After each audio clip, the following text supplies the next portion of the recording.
Okay, 2 o'clock. Thank you everyone for joining us today for our regular meeting of council. Before we start, we will recognize that we are holding our meeting on the traditional territory of the Sashot and Hoopachesset First Nations. Are there any late items from councillors? Seeing none. Any late items identified by the city clerk? None. Thank you. Would somebody like to move approval of our agenda? So moved, Madam Mayor. Second, Madam Mayor. All in favor? Carried. And adoption of minutes. We have the minutes of our special in-camera meeting held at 11 a.m. and regular meeting of council held at 2 p.m. on January 14th, 2019. Would somebody like to move approval? Move for adoption. Second? Second, Madam Mayor. Any questions or corrections to the minutes? All in favor? Carried. That brings us to public input period, which is an opportunity for the public to address council on topics of relevance to city council. A maximum of 4 speakers for no more than 3 minutes will be accommodated. Would anybody like to speak? Come on up.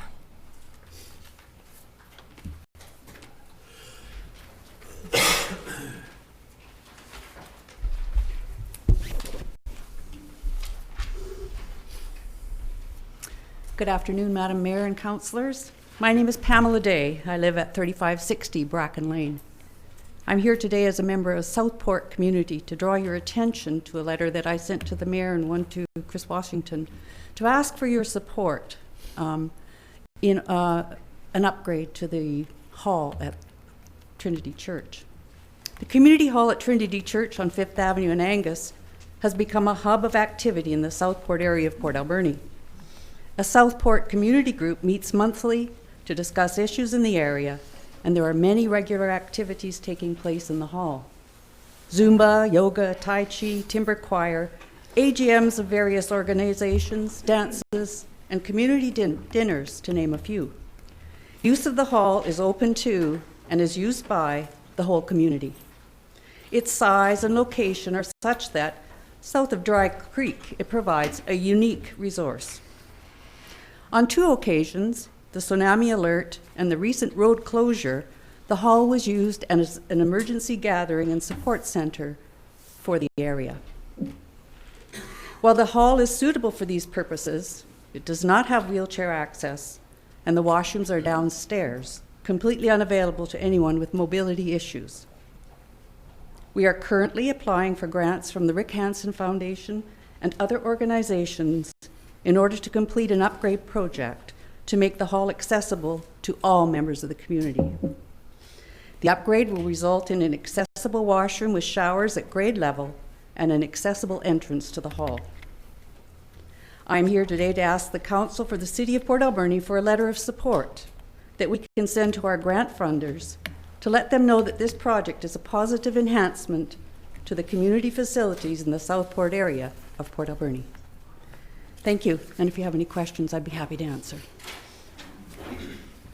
Thank you very much. Any questions? It's pretty clear. I'd like to make a motion to do a letter of support for the Trinity Church. I'll second that, Madam Mayor. Okay, and it was City just a Clerk, did you comment, have- Madam Mayor, that our letter has already been drafted for your signature. Great. It's just that it hasn't made it as far as you yet. Wonderful. Look at Thank you very reading much. our minds. Any questions or comments, Council? Okay, sorry, Councillor Haggard.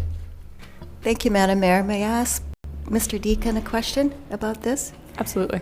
Pat, is the community recreational infrastructure grant funding still available? Do you know? I do not. Okay, thank you. We have an Our- answer in the back of it. Yeah, Director of Parks, Recreation and Heritage, if you want to comment. Thank you.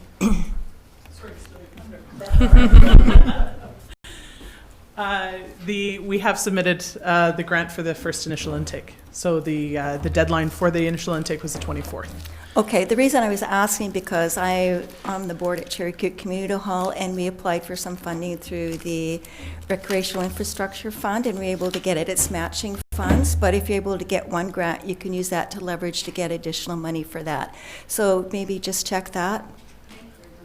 And Madam Mayor, if I may, I've actually worked with the Rick Hansen Foundation in previous communities, and so if Ms. Day and the community would care, I'd be happy to engage them in their application. That's great. Thank you very much. Okay, thank you. Would any other members of the public like to speak? Come on up.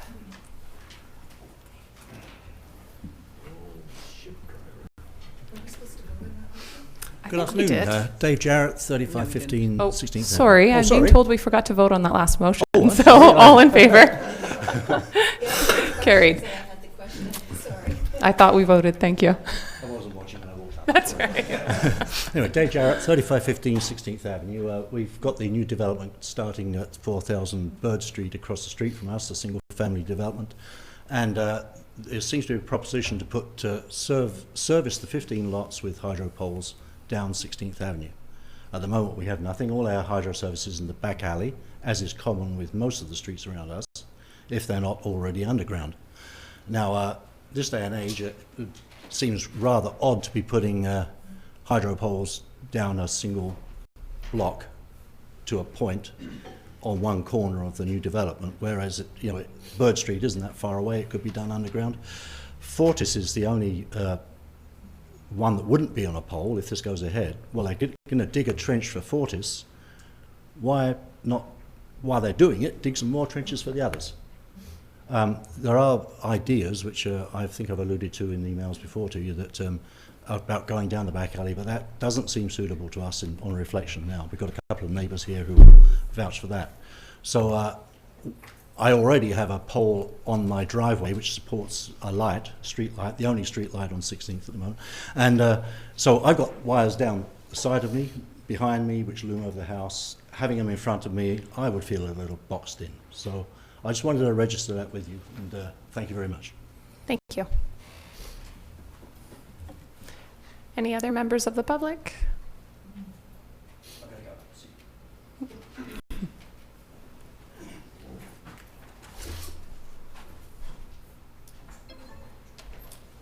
Well, I've never spoken to council before, Mayor and council members. I live at the end of 16th Avenue where the development is going to go. Sorry, I could have you just two tell us power your poles. name and address for the Oh, record, Dave please? Smith. I live at 3503 16th Avenue. It's the last house on the street. I have two power poles on my property now, and they want to put two more power poles, one on each corner. So I have 4 power poles sitting in front of my house and the back of my house. And to me, in a new development, I just can't believe that anything goes above ground now with the things that are happening. I just wanted to register a complaint that I don't think it's fair the way they're doing it anyway. It's up to you people. Thank you very much. Thank you. Okay, and we have room for one more member of the public if anyone else would like to speak. Okay.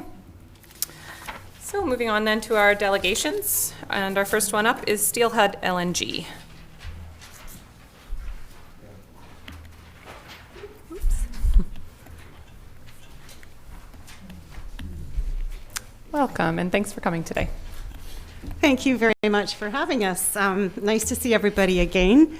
I am Carol Greaves. I am the Community Relations Lead for Steelhead LNG. I'm with my coworker Brianne White, who shares the same title, as well as our Vice President of Pipeline, Mr. Corey Golay. We have a quick presentation for you. I'm really interested in responding to questions and comments afterwards. So I think it's important for us to let you know before we begin that this is simply an information sharing session. We're not looking for any motions or anything from you, just want to share updated information for you. Steelhead, oh, please, sorry.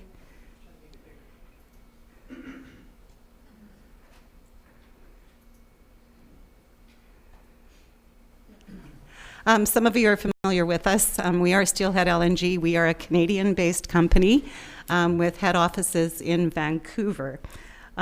We are here to talk about 2 projects that we are working to develop. One of them is the Quispa LNG facility, which many of you are familiar with. And another one is the Steelhead natural gas pipeline to serve the facility.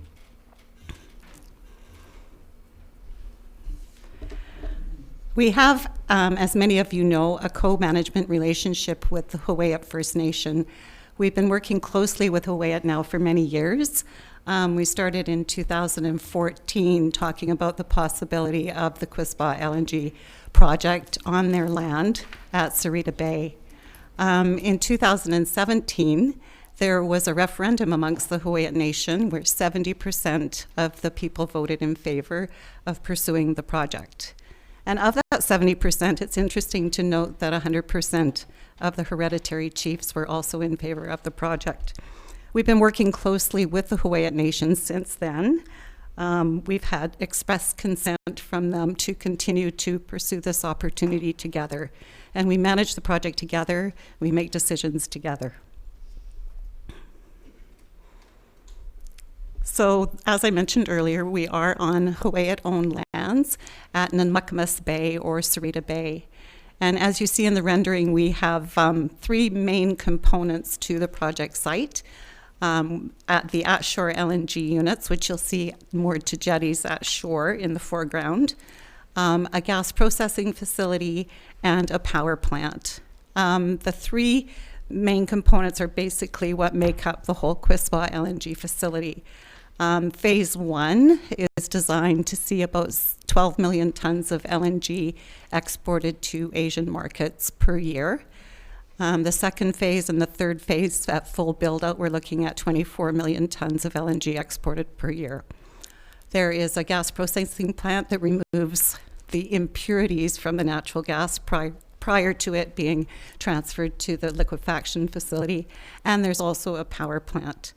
We have a couple of ways of trying to reach our emissions profile or emissions standards that BC has set. And we are certainly designing to the 0.16 tons of CO2 per ton of LNG right now. But we're working now with BC Hydro to hopefully improve that emissions profile by electrifying the entire facility, which will cut that by more than half. So it's something that we are continuing to work on. We were looking to see this as perhaps the cleanest LNG facility of its size in the world. Natural gas, as you know, it's delivered to homes and businesses throughout British Columbia. It's the cleanest burning fossil fuel. It's ideal for many places to use, or many people to use, as a transition fuel to a more renewable future. Our interest for LNG is all coming from Asian markets and India, and we see that because they are so heavily dependent on coal and fuel oil, as LNG being a great solution for that market. So that's most of the reason why we are proposing what we are proposing. And I'll let Corey talk about the pipeline now. Thanks for having us today. The Steelhead natural gas pipeline is proposed to develop the new pipeline associated with Quispa, and it starts near Chetwynd, British Columbia, and will travel all the way to Quispa LNG facility. The pipeline is 48 inches in diameter, approximately 1,000 kilometers long, and has an initial capacity of about 2 billion cubic feet per day, which is associated with the initial capacity of Quispa of 12 million tons per year. Has a final ultimate capacity of 4 billion cubic feet per day. Next slide. Steelhead is in its early stages of exploring conceptual corridor, and we understand the importance of engaging in communities at the earliest stage in that route exploration. We've used our partner, Hawaiiat First Nation, to conduct traditional engagement with the 35 First Nations along the pipeline route. And we're currently following that up, engaging the First Nations, municipalities, and regional districts on the corridor to receive feedback. Closer to Port Alberni, we're considering 2 options on the island. One where we come onto the island north of Courtney Comox Cumberland area, and a second one where we're coming on the island south of Bowser and then routing between Horn and Cameron Lakes. Both of these end up coming together at a point just east of Port Alberni, and the proposed pipeline would be some 3 to 5 kilometers to the east of Port Alberni if it's constructed along the corridor that we're talking about at this time. Generally, it continues along logging roads to the Quispa LNG site near Bamfield. Late last year, we issued a project concept document that we have provided to First Nations, and we will leave a copy of that with you today after we're done our presentation. Relative to pipeline safety, pipelines are the safest way of transporting natural gas along long distances and are monitored 24 hours a day. This pipeline will utilize the very best technology available for design and construction, and once in operation, the pipeline would be regularly inspected using inline tools and aerial flyovers. The pipeline would be buried approximately 1 meter underground and will require about 50 meters of width during construction, with a permanent right-of-way of about 32 meters. You can advance that, Davina. After construction, the right-of-way would be reclaimed and vegetation would be allowed to grow back within 5 meters on either side of the pipeline. Next slide there. The pipeline would be placed on the ocean floor using a vessel specifically designed for marine installation. Placing a pipe in the marine environment is not a new process, and it's done safely around the world. The project concept document provides a number of different offshore options that we're considering, north and south of Texada Island. And it's worth noting that there's an existing Fortis BC line, 12-inch line, that goes from about the Powell River area across to the Courtenay-Comox area already. Next slide. Construction of the natural gas pipeline would only commence after a thorough environmental assessment has been completed and all the required permits are in place.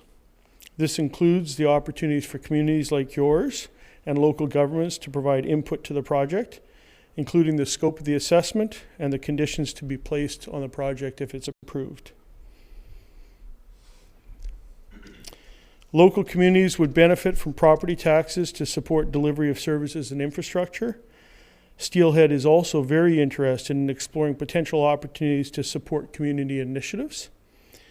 And the project would also generate thousands of jobs for BC during construction, including equipment operators, tradespeople, and so forth. Contracting opportunities for BC-based businesses, and skills and training opportunities to help prepare local workforce for in-demand roles. I should also point out that Port Alberni would be considered as an option for the location of a pipeline control center for the entire pipeline and an operation and maintenance center for the pipeline on Vancouver Island. Together, these two facilities would represent a couple dozen full-time operating jobs, as well as the support from local businesses to run those facilities for the duration of the pipeline operation. This final slide shows the anticipated timeline for both the proposed Quispa LNG facility and Steelhead natural gas pipeline, which, as we talked about earlier, are separate projects and are regulated separately. In October 2018, Steelhead and Huu-ay-aht First Nation submitted the project description for the LNG project, as Carol pointed out, and that represents the first step in the BC environmental assessment process. The Steelhead pipeline plans to submit our own project description for the pipeline in the spring of 2019. And we would anticipate submitting the environmental assessment application separately for each project in 2021. At that time, we'd take a final investment decision. Finally, it would take about 3 to 4 years to build the LNG facility and the pipeline, with first LNG shipments and the in-service dates expected in 2025. And with that, we'd be happy to answer any questions that you have.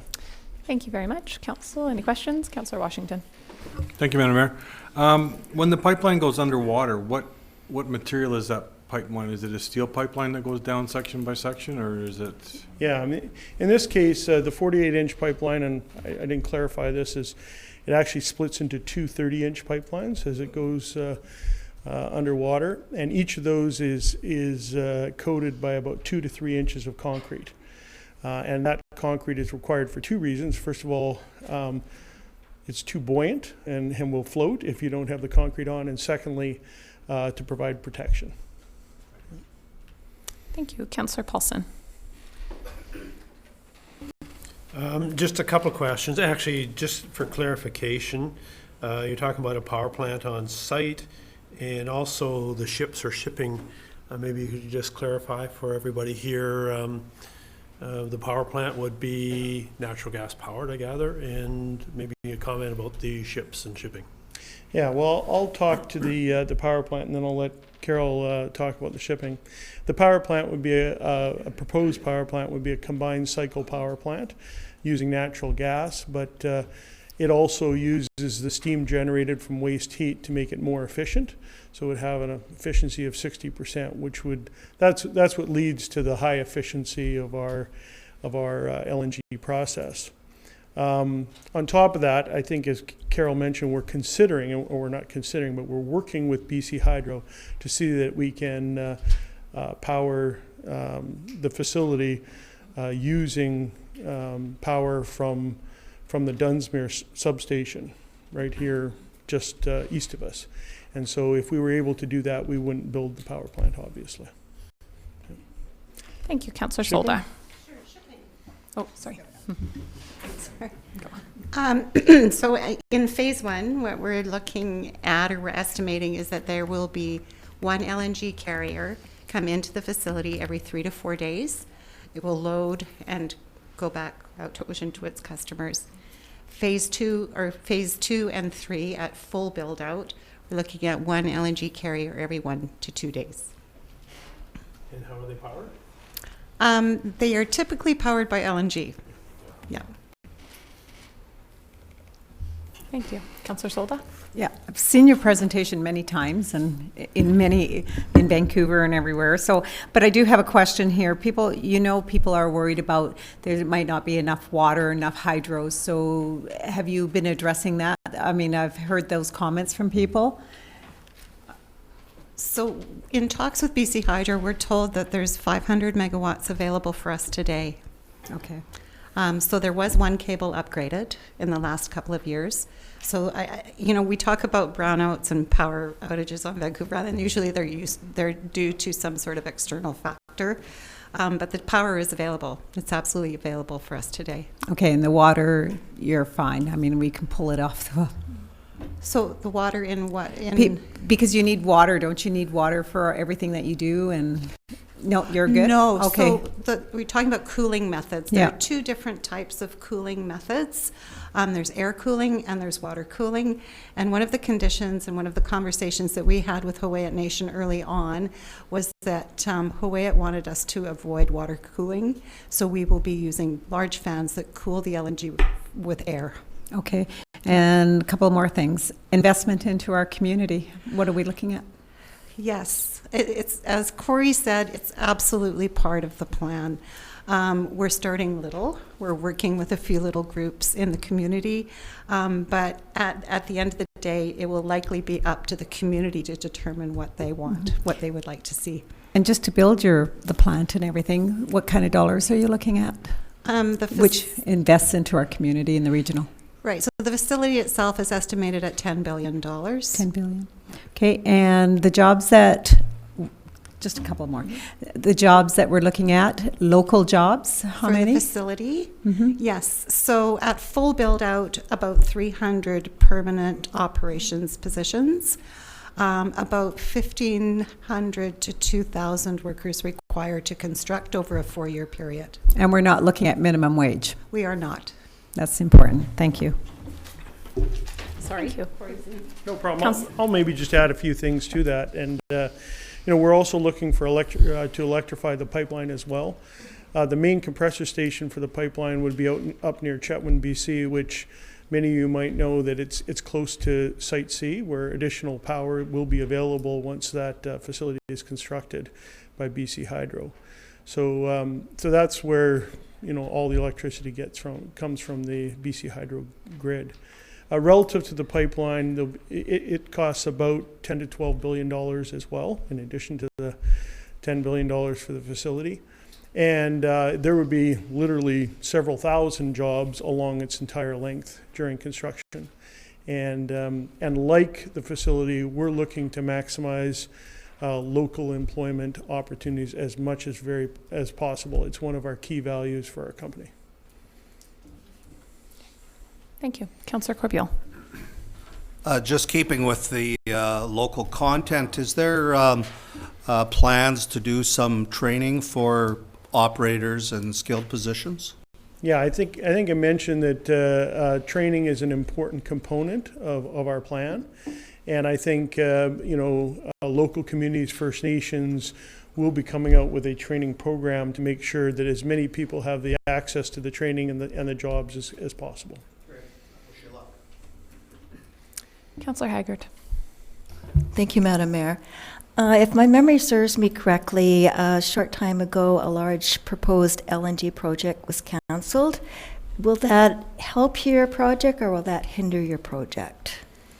Well, there's been a number of proposed over the years. In fact, I think, the count is somewhere between 16 and 20 LNG projects in British Columbia that were proposed at one time in the last decade or so.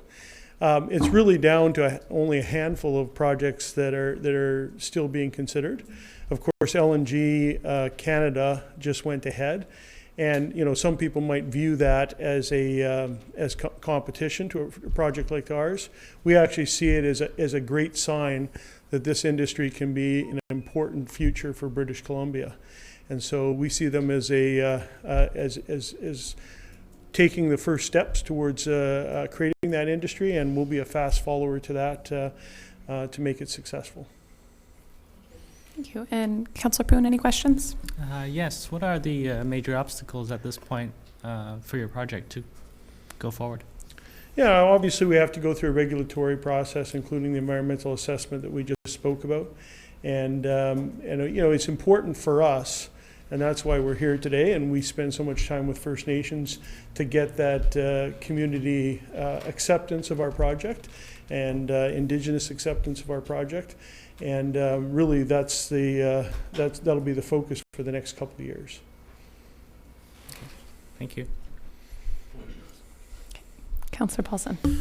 I guess one last question that kind of circles around Councillor Poon's question is, the elephant in the room is always at the last minute or finding your investors, and I don't need to know detail, obviously that's confidential, but what's your overview of finding investors to invest at that dollar value? And is obviously, if you don't get the investment, it's a non-starter, but are you optimistic? Let's put it that way. Well, we're very optimistic. I think the investment will come from approval and acceptance of the project by the communities and First Nations. I think once you get to that point where you're ready to take a financial investment decision, if you have the permits and the acceptance, the investment is actually the easy part. So we're very optimistic that won't be a problem. And we've obviously had lots of discussions with parties about that investment opportunity. And because you've mentioned facilities, additional types of facilities in Port Alberni, I'm just curious if you have a formal process with the two First Nations that have their territories in the city of Port Alberni or within this area, Sashot and Hupachasit. Mm-hmm. I'm sure you have had engagement, but just wondering where you're at with that. Those two. Yeah, we continue to have conversations with them, and we would be talking to them about those facilities and the opportunity that brings to the community and those First Nations. Okay, thank you. Okay. Any other questions? All right. Well, thanks very much for coming today, and look forward to hearing from you again. Thanks so much. Thanks. Okay, and our next delegation is Cynthia Wright from BC Assessment, Deputy Assessor. Come on up. Thank you very much for coming on reasonably short notice, making yourself available to us. At our last council meeting, we said maybe we can get BC assessment here in 2 weeks. So thank you. Looking forward to hearing from you. Not a problem. At least it's at 2 o'clock, so it gives me lots of travel time. So that is a benefit, yes. Yeah, so thank you for having me, Your Worship, council members and members of the public. Just got a short presentation here, and hopefully I'll answer most of your questions, and if not, yeah, feel free to ask them after. And if I don't have the information here, I'll certainly get it to you. So. Oh. Center? Ah. Okay, so today I'll just take you a little bit through BC assessment and what we do. I'm going to talk about our evaluation methodology, talk a little bit about classification of properties, and then we'll probably get into the meat of what you really want to know about, which is about the 2019 assessment roll highlights. And then we'll just touch on some non-market change, assessment cycle and key dates, and then just the relationship between assessment and taxation. So BC Assessment was established in 1974 under the Assessment Authority Act, and at that time, I think I was only 2, so yeah, I wasn't that involved in municipal politics at that point, but there was a lot of different assessment systems in place for each municipality, and they were all there was no consistency to it. So BC Assessment was created as a Crown corporation to bring about a more easily understood assessment valuation, just to make it easy for everyone. So we produce the assessment roll each year, and it identifies ownership, value, classification, and exemptions for each property.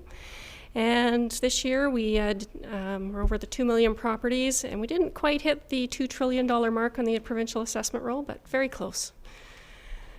And obviously it provides the base for municipal taxes. And last year it was over $7 billion in property taxes for municipalities and regional districts. So how do we value the different properties? So again, that's market value as of July 1st for most residential and commercial properties. And market value is defined as the most probable price that a property would bring if it was sold. So most of us, have been involved in the real estate market, and you get negotiating back and forth. You can have some different prices. You most likely would have different prices if you had a different buyer and seller for the same house. So we are expecting a bit of a range of value, but it should be reasonable, and it should be, our assessment should be reflective of that. We also have a number of properties that are valued using legislated or regulated rates. Most of those are still based on a market value system. It's just they don't typically trade in the market, so you can't say, oh, well, that's sold, so I expect that to be the value of it. And those would be things like your pipelines, fiber optic lines for cable, telephone, a lot of properties like that. Trying to think what else. So farm rates are all regulated as well. So classifying properties. So we have 9 different property classes. So class 1 is residential and is typically the highest proportion of the assessed value within a municipality. Class 2 is utilities. So again, that would be your pipelines, your electrical transmission, cable type properties, railways, anything kind of long and skinny is what we call it. Class 3 is supportive housing, and typically that property class, it's for at-risk individuals in a community at risk of homelessness. And with that, there needs to be on-site services in order to classify for supportive housing. And this is all, in order to be in Class 3, it's actually designated by the government through order and council. So there's an application process that goes along with that. And if they qualify, they are assessed at $1 for the improvements and $1 for the land. For major industry, those are the big properties. So, pulp mills, would be a major industry type property. Whereas light industry, class 5, typically tends to be sort of the smaller industrial type properties, warehousing, transportation type properties. Even things like the post office would be in class 5. Class 6 would be most of your other commercial type properties. It's also just a catch-all, so if there's any property that doesn't fit into any other property class, it by default goes into class 6. Class 7, managed forest land. Again, there's a sort of an application process and qualifications that go around that.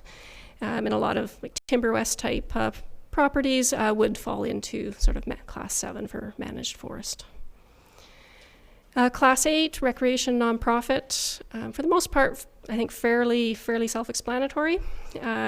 Although there's a few oddballs that get caught in there, such as churches, under the nonprofit in there, and farmland. So as I mentioned, that's a regulated rate, and it's a voluntary program where property owners need to apply for farm class and meet the regulations around that, around income and production, in order to qualify for that. So for Port Alberni, you can just sort of see, it's a busy slide, I know. But residential, you can see is at 27 million. $2 billion. As compared to just under 2.5 billion for the total assessed value within Port Alberni. So you can see it does comprise the majority of the assessed value, followed by Class 6 at $286 million.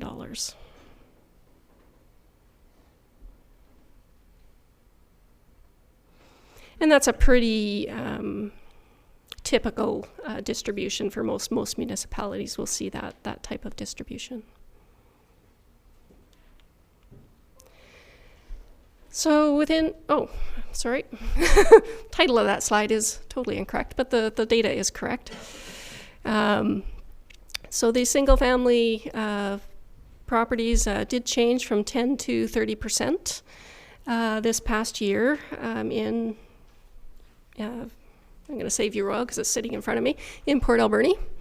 And what we were seeing is actually there's a group of properties that were changing typically between 10 and 15%, and then there's another group of properties changing between 20 and 30%. And what we're seeing there is typically our lower value properties were increasing at a higher percentage rate than the higher valued properties. And part of that just has to do with the overall low assessed values in Port Alberni, so it's seen as a very affordable community. With strata, again, we're seeing sort of similar type increases, which is positive from setting mill rates on a Class 1 basis. If you see some discrepancies between the two, where strata is only going 5, but single-family residential is going 30, you're seeing some tax shift within that. So at least they're both moving quite similarly. And they're seeing 15 to 30% on average. And commercial industrial, again, 0 to 15% for most properties, but again, typically it will be at the lower end of that range for commercial. So then I just did some 5-year trends for you. So you can see over the last few years, we have been seeing substantial increases within Port Alberni, with 21.7% last year and 17.55% this year.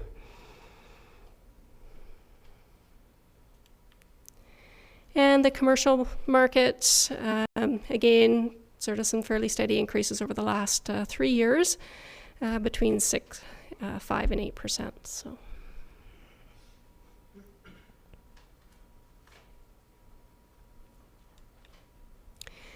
So non-market change. So this is a change in value that's not related to market change. So this could be due to renovations, new construction, those types of things. There's demolitions, any subdivisions, zoning changes, property class changes. This all factors into non-market change. And I know it's very important for municipalities when you're looking at your budgeting process. So here's sort of what's been happening over the last few years. So for the 2019 assessment, we're seeing about almost $33 million in non-market change. And the big jump in 2017 was due when we did desktop review here, where we did a complete reassessment of the municipality. So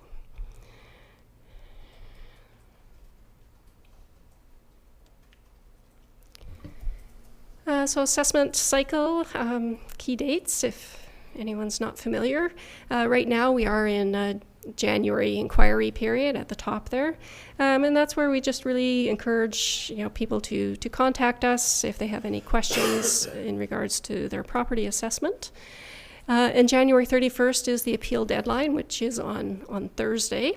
So if anyone has concerns, then they should certainly take a look at our website and look at all of our great features there. We have an assessment search function, which does allow individuals to look at their assessment, their neighbors' assessments, as well as look at comparable sales in their neighborhood. So from February 1st through the middle of March, we do have property assessment review panel hearings, which it relates to anybody who did appeal their assessment. And then the revised roll is produced at the end of March for municipalities for budgeting purposes. And then April through September, we have a lot of core work, analyzing sales, assessment projects, looking at any new construction, as well as property assessment appeal board, which the deadline is April 30th. So we'd be working on those appeals through the summer. And then just a reminder that July 1st is our valuation date. So, even with your assessments currently, they would reflect a July 1st, 2018 valuation date. And then through the fall is when we actually produce the roll and we set all of our rates and calibrate our models to produce the assessment that was received in January. And just a couple key dates there. October 31st is our physical condition date and permitted use date. So even if someone is building a house through the summer, maybe it wasn't started on July 1st, but if it was 50% complete for October 31st, we would value that house at 50% complete as if it was kind of sold at July 1st. So it's a little bit, convoluted to wrap your head around sometimes, but and November 30th, BC Assessment reflects any ownership changes at Land Title and Survey Authority. And December 31st is when we mail the notices. So again, this just takes us through the appeal process. Again, as I mentioned, right now we're sort of in an inquiry period. Deadline for appeal is January 31st. And then we have the first level of appeal through March 15th, and the second level of appeal at the Property Assessment Appeal Board starting after April 30th.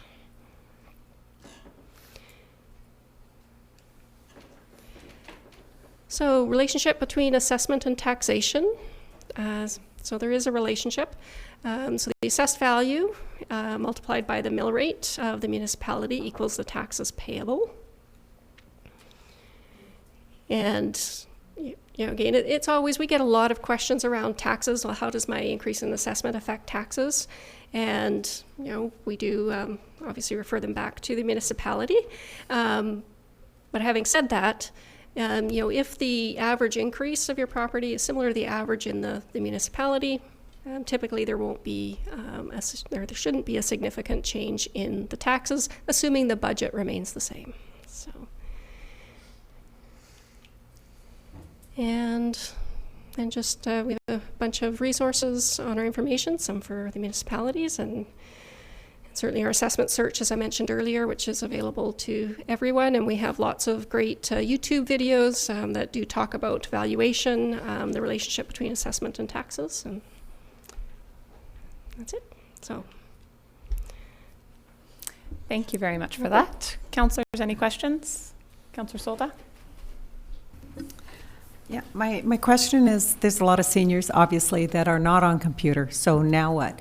And I've had in a case where a senior came up to me and said, I don't know what to do. I brought them to City Hall, made the call, and they need to know, how do we get hold of you guys? Yep. Yeah, so yeah, they can phone us. Our number is on the assessment notice, and it goes into, we do have call centers set up, so there might be a little bit of a wait time to get through to us at certain times, but yeah, absolutely, they can call us and we'll provide the information that we can. Well, at one time we used to have an assessment office here years ago, and has the assessment office ever thought of doing like a satellite for a week or couple of days in communities where it's much more accessible for those who cannot understand and comprehend what they have to do in that? And unfortunately, no, that's not something we're planning at this time, but certainly I can take it back as a suggestion. Has that ever been brought up before? Not that I've heard. So, yeah. Because we do that with taxes. Like seniors can go to, those who can't afford it, can go to Echo Center and get it done, right? Yeah. And something like that would be really helpful, just as a test pilot or something like that. The other thing too is when you make an appeal for those who don't know in the public, can you explain what they should do, how they should appeal their case? Yeah, absolutely. So when an assessment is appealed, it gets assigned into a date. A notice of hearing is mailed out 2 weeks in advance of that. Also, when making an appeal, there is an option. There's a panel that sits in Port Alberni, so you can have an in-person hearing. But for those who maybe that's not convenient, either due to work schedules or whatever, we also have teleconference options as well. So those telephone conference, you can make a selection when you put your appeal in. In order to prepare for the appeal, it is based on market. What the market value is. So what we would ask is, that evidence be brought forward around the actual market value. So other sales that have happened that are similar to their property, that is the best evidence before us. A lot of what we hear is, well, my assessment increased, 20%, but my neighbors only increased 15%, and they're basing their appeal based on those grounds. And unfortunately, that's not. It's actually not a basis for an appeal. It has to be based on value. So the best evidence anyone can bring forward is other sales that show that their value is incorrect. Okay, thank you. Just one comment on that. I think it's really challenging, and I've talked to a number of people who have been through the appeals process because the average person doesn't have access to sales information. So, you can go on BC Assessment's website if you're really familiar with it and look at the sales section for every single property that you think may have sold, but you can't find a list of sales anywhere. So I think if, the average person needs to go through the assessment or the appeal process and find that information on their own, it might be a good idea for BC Assessment to provide another way of accessing sales. Often realtors won't just help people go through their appeals process, and realtors are really the only ones who have sales data. Yeah. If people are having difficulty finding sales, because our assessment search site, there's a tab which says pull up sold properties. So it does pull up all the sales that are hopefully similar. It's in a logarithm. Sort of, yeah. So, we do share the sales that we are going to use. We do share those in advance. So the property owner is aware of what we're using. And again, it is just about the conversation. Yeah, we want to have the right value on there, and that is always our goal. So, it is about the conversation and, making sure that we discuss, concerns and issues. For sure. It's a challenging thing for the average person who has only access to very limited information to, without having pictures of that house or anything, to be able to really compare it to theirs. So anyways, Councillor Paulson? Yeah. Oh, sorry. Councillor Washington was on my list. Go ahead. Thank you, Madam Mayor, but Councillor Solda's question was I had the same question about the appeal process, so. Great. Councillor Haggard? Thank you, Madam Mayor. I was just going to make a comment. A few years ago, I did go through the appeal process, and it looks like it's a very daunting process, but it was extremely easy, and I have to say that your office was very helpful and obliging. So if you think you have a case, don't be afraid to appeal it.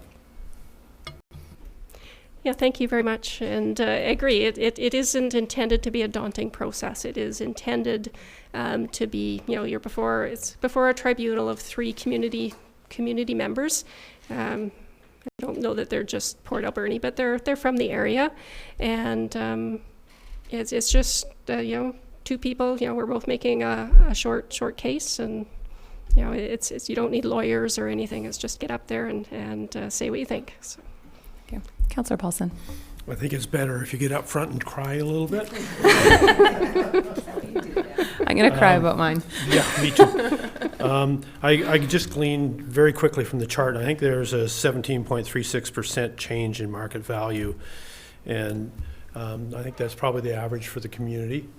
And I guess I'll use my own place as an example. Mine went up 30% as opposed to the 17.36. So 30% on a piece of property that's valued at $300,000 is considerably more than 30% on a property at $100,000. So you get, there's a graph or an imbalance there. I guess one of my questions, and I will be appealing mine, so it'll probably get answered in that process. But I guess part of that process, I will be asking that question, why there's a discrepancy between the 17% and somebody who's been assessed at a 30% increase. And the second thing I want to mention is, before I came to the meeting today, my wife and I sat down on the BCS assessment site, and we could not find the appeal form, trying to navigate through. So it should be just on the homepage. Yeah, it's not there. Okay. Not that we could find anyway. Okay. We did the BC assessment. I will follow up, and occasionally there's sometimes we fiddled and we went back and forth 20 minutes, and I said, Beth, you they're deal just, with it. I got to go to council meeting. She's gonna just pull it up going to see if she can find it.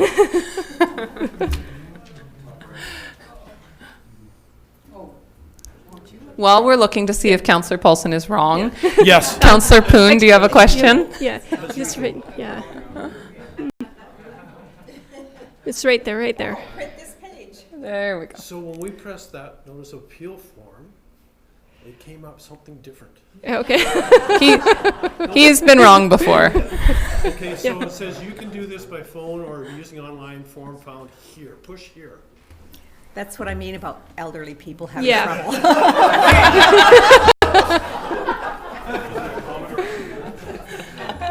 So who's going to? Okay. What came up here now? That. Change of address form.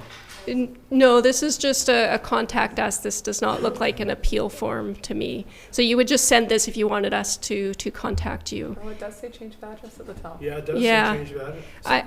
Well, thank you for bringing that. I will take that back and make sure we take a look at that as soon as possible. Looking, but I'm not green. Yeah. But I just wanted to go back to, you did mention, the average, increase is 17%, but your property went up 30%. And again, my question to you and what our appraisers would be saying is what's the market value of your property? And we would always take it back to that because if the market value of your property is correct, unfortunately, it doesn't really matter what it went up if the market value is correct. I'll just make a comment on that. Yeah. My house burned down in 2009. We built a new house. Yeah. The bottom line is the house is still in an older neighborhood. It happens to be a new house. And I get that. It's a newer house in an older neighborhood. But I think we've got a bit of an anomaly there. Yeah. I'll talk to you about that. No, fair enough. And I just think it just goes back to I think Councillor Solda's question just around the process and what people should bring. And, I think it's just, it's around the market value of the property. And, once we determine whether the market value is right or wrong, then we can move forward. So and location absolutely plays into what the market value of the property is. So. He's got a great view, though. Oh, yeah. But you don't We own hear the you view. don't own the view. So they can't assess that. Councillor Poon. Yes, my question is, if one were to appeal, there's no guarantee that the assessment will go down. It may go up, right? That's correct. Careful for wish. We, BC Assessment could find that we were missing, significant, inventory or other thing that would affect the market value that would indicate that we were significantly undervalued, in which case the assessed value could increase. We aren't typically punitive in that way, though, but sometimes it's just we're missing, there's a huge addition or something, and for fairness, we would need to add that. Councillor Corbeil, anything? I do have one more thing. Councillor Solda? Thank you. Could we get a copy of this presentation? Absolutely. Yep. Okay, thank you very much. I had that written down, and I thought Councillor Solda will ask for that. I always do. Well, thank you very much for coming today. We appreciate you taking us through the process. And we have a few people in the audience. We also live stream our meetings, and Shaw plays them, and we tend to get a lot of people watching that way. So hopefully this will be helpful to people. My assessment went up 60% this year and 40% last year. So I'm unhappy about it. But I do think that the market value is fair, so I'll live with it. Thank you very much. You are in control of the mill rates. That's right. That's right. We'll just reduce the budget. Thank you. And if there's any follow-up questions, don't hesitate to send them through your staff. Thank you. Okay, that brings us to unfinished business, which there is not any, and staff reports. Item 1, accounts. Councillor Washington. Thank you, Madam Mayor. I move that the certification Director of Finance dated January 28, 2019 be received and checks numbering 143057 to 143140 inclusive and payments of accounts totaling $657,807.05 be approved. Is there a seconder? Second. Any questions? All in favor? Carried. And item 2 from the Director of Parks, Recreation and Heritage, the Community Arts Council Building Assessment. Welcome, Director Thorpe. Thank you, Madam Mayor. At the January 14th meeting of Council, staff was tasked with providing a recommendation on next steps for the Roland Arts Centre. And so when it came back to staff, we were thinking that we would need to contract an external provider to complete the assessment of the centre, but we're able to complete it in-house free of charge. And the report that you've got in front of you there identifies the structural needs that are currently evident on site. And so I'd like Council to keep in mind that this report demonstrates another building, which we've leased, that we don't have reserves earmarked for. And Council has tasked staff with compiling a list of lease agreements, which is currently in progress. And my recommendation today is not actually to ask you, Council, for a next step or any specific action on this report or on that facility, but I would like you to keep these numbers in sight as we start to explore other city properties such as the McLean Mill, Harbour Quay, etc. Thank you. Council, any questions? Councillor Solda? I'm kind of curious when I look at all this things that need to be repaired and that. First of all, there must be grants for that the Roland Arts Centre could apply for some of them. And the other thing is, like, how soon do they need things like this done? Are like, window replacement and all that? I mean, they do have windows, obviously. So what is the lifespan on everything here? Yeah, so first of all, Madam Mayor, when CAO Apply and I met with the Community Arts Council, and their subsequent report or letter that came to Council did indicate that they have approached a variety and applied for a variety of different grants. They also indicated in that letter that the landscape of grants has changed significantly over time, as well as access to gaming funds, that sort of thing. I'm also working directly with that group as well to get them involved in additional grants that may come across my desk that they may not have access to or be aware of. And also in that letter, they also indicated that part of the good news story in this situation is that they've approached us before their lease has expired and before they're in dire straits. So when we're looking at things like replacement of the windows as part of potentially BC Hydro grant or that sort of thing, I think it's prudent to move forward fairly quickly. But again, as I just mentioned, I think the council keeping in mind all of the other properties that we have on our docket, as well as the Community Arts Council council has not indicated at this stage that it is dire straits per se. Thank you. Councillor Haggard. Thank you, Madam Mayor. Is it possible to do this in 2 stages? 1 year, for example, do the roof, because I understand the roof is leaking, and then maybe the next year do the windows, break it up in 2, or is it better to do it all at once?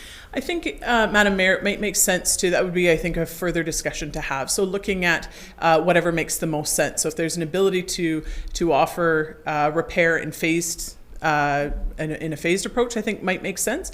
But I think being aware of the extent of the work before work commences so that we can look for ways to maximize efficiency potentially with contractors, or also not sort of uncover and remediate aspects of the property, close things up, and then we end up opening them recently thereafter. Thank you.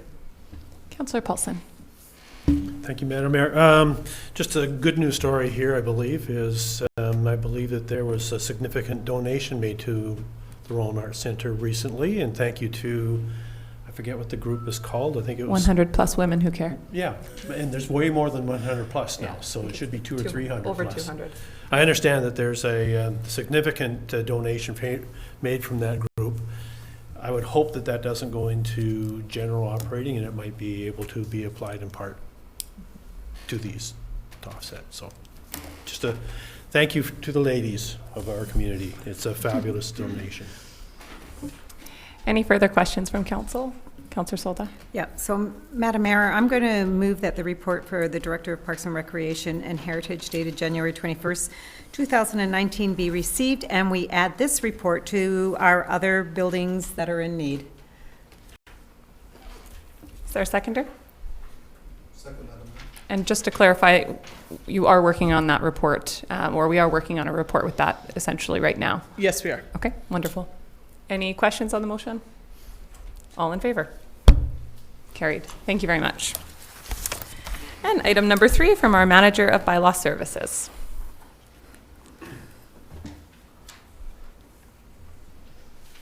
Come on up. It's a little angled this time. Thank you, Mayor and Council. You're welcome to change the angle. Just new portfolio. I just wanted to touch briefly and provide Council with some information and an update on the graffiti removal program. As you might have heard out in the community and in the media, it's quite the hot topic. So I just wanted to backtrack a little and update Council and the community that the graffiti provision in our bylaw isn't new. It was established and adopted in 2009, and it's been a provision that we've had in our bylaws but haven't enforced. And it's a common theme in the past here where we just didn't have the resources allocated for bylaw to tackle this issue. It had come up many times over the years, but it was never properly addressed. So given a new department with new resources, we decided to take this on. The program launched a week ago, January 21st, and that's part of a larger strategic plan to enhance community safety. And the reason I say that is graffiti seems like a minor issue, but the impact of it is very negative to a community. And so the informational package I have out to the public and attached as part of this report, it highlights the impact that graffiti has a direct correlation between increased vandalism or enhanced damage to property, lower property values, heightened fear of crime, a public perception in general that the community just doesn't care if it stays, and overall a loss of business and tourism growth. And these things are such major impacts to our community, and it's a byproduct of something that's so manageable, and it's just by taking a 3-pronged approach. And this program aims to, really recognize that this is a community issue. It's not just the property owners, it's not just the RCMP, and it's not just the city. Everyone has a responsibility to take part, and we're inviting the community to participate in this program, receive a free can of paint and take the initiative to, take pride in their properties. So, I sincerely believe the city has a responsibility to ensure a safe and clean community. And so rather than just enforcing our existing bylaws, we're offering a program to participate and come forward and volunteer. It's the property owner's responsibility to, maintain their property and ensure that it's clean. And overall, it's the RCMP's responsibility to ensure that they're catching these offenders and prosecuting them appropriately. And I'm happy to announce that this program launched 1 week ago, and the RCMP have worked to locate and identify 2 prolific taggers in our community. They're very notorious. You've probably seen Snot and Soar posted on many buildings, and they're young offenders and they've been identified. So within 1 week, the RCMP have taken their part in this program. Those 2 young offenders are going through a restorative justice program, and I am working with the RCMP to see who else might be affected. So right now we have 2 complainants, so they will be involved in that restorative justice program. But anyone else affected could additionally have input. We're working to see what that program looks like and how that can be rectified. So overall, it's been very successful right off the hop, and we're just asking that members of the community come forward and participate. And so just wanted to leave that with you.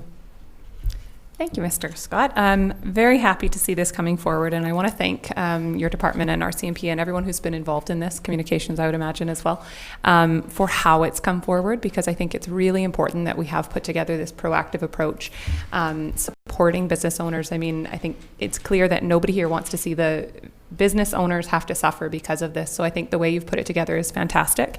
Certainly it has been a topic of conversation on social media, but there have been a huge amount of positive comments about it as well. So don't let those negative comments send too strong of a message. I think a lot of people are very happy to see the city taking a proactive approach on this. Councillor Washington. Thank you, Madam Mayor. You're right about the positive reports that are there. Don't let the few naysayers get you down.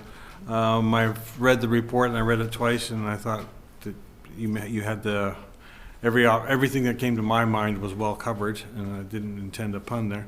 What about things that would be no responsibility, like a BC Hydro or a mailbox or something like that? Would the city have to take care of that, or would we have to go to Canada Post or BC Hydro and see if we can give them a can of paint?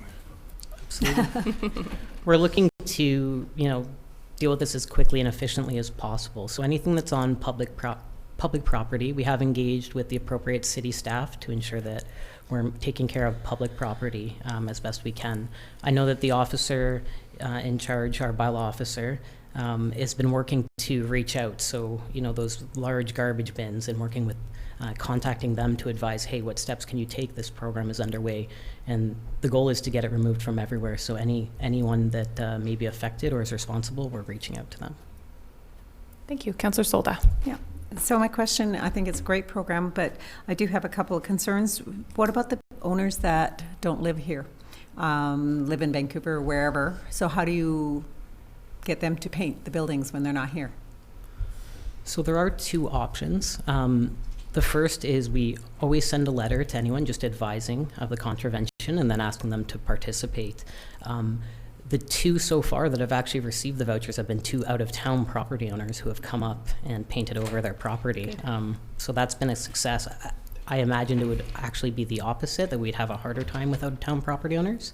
But so far, we've had great compliance. If they're unable to do it, they do have options. They could hire a contractor and go that way, or they can take the initiative to come up themselves. Okay, so I know on Lower Third, as I was driving up here, I noticed one building has a lot of graffiti. One can of paint is not going to cover what they have all over their building. So how... One can of paint goes a long way. Not, and this one is behind the buildings and everything. It's a great question, and the idea of this project is just a pilot project. It's the first time we're running it.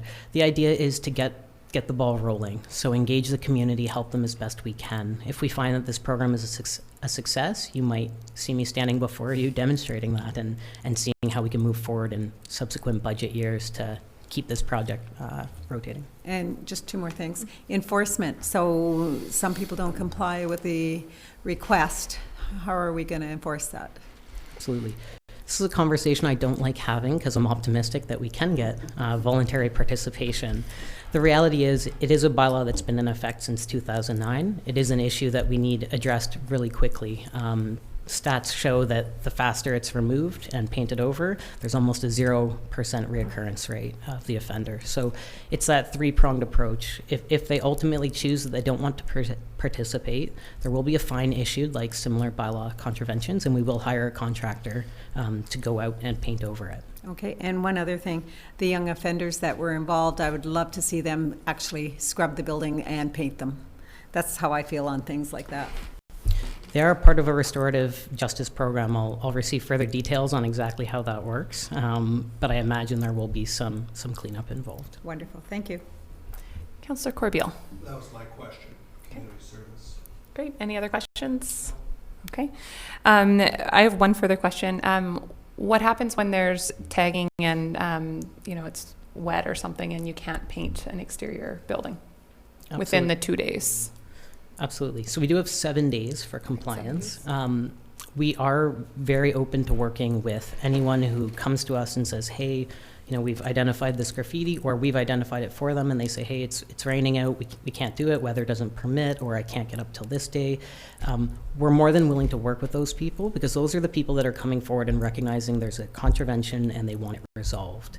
I find that the people that don't come forward are the ones who aren't planning to comply altogether. So anyone who comes forward, we welcome it, and we'd love to work with them to establish a real timeline. Great.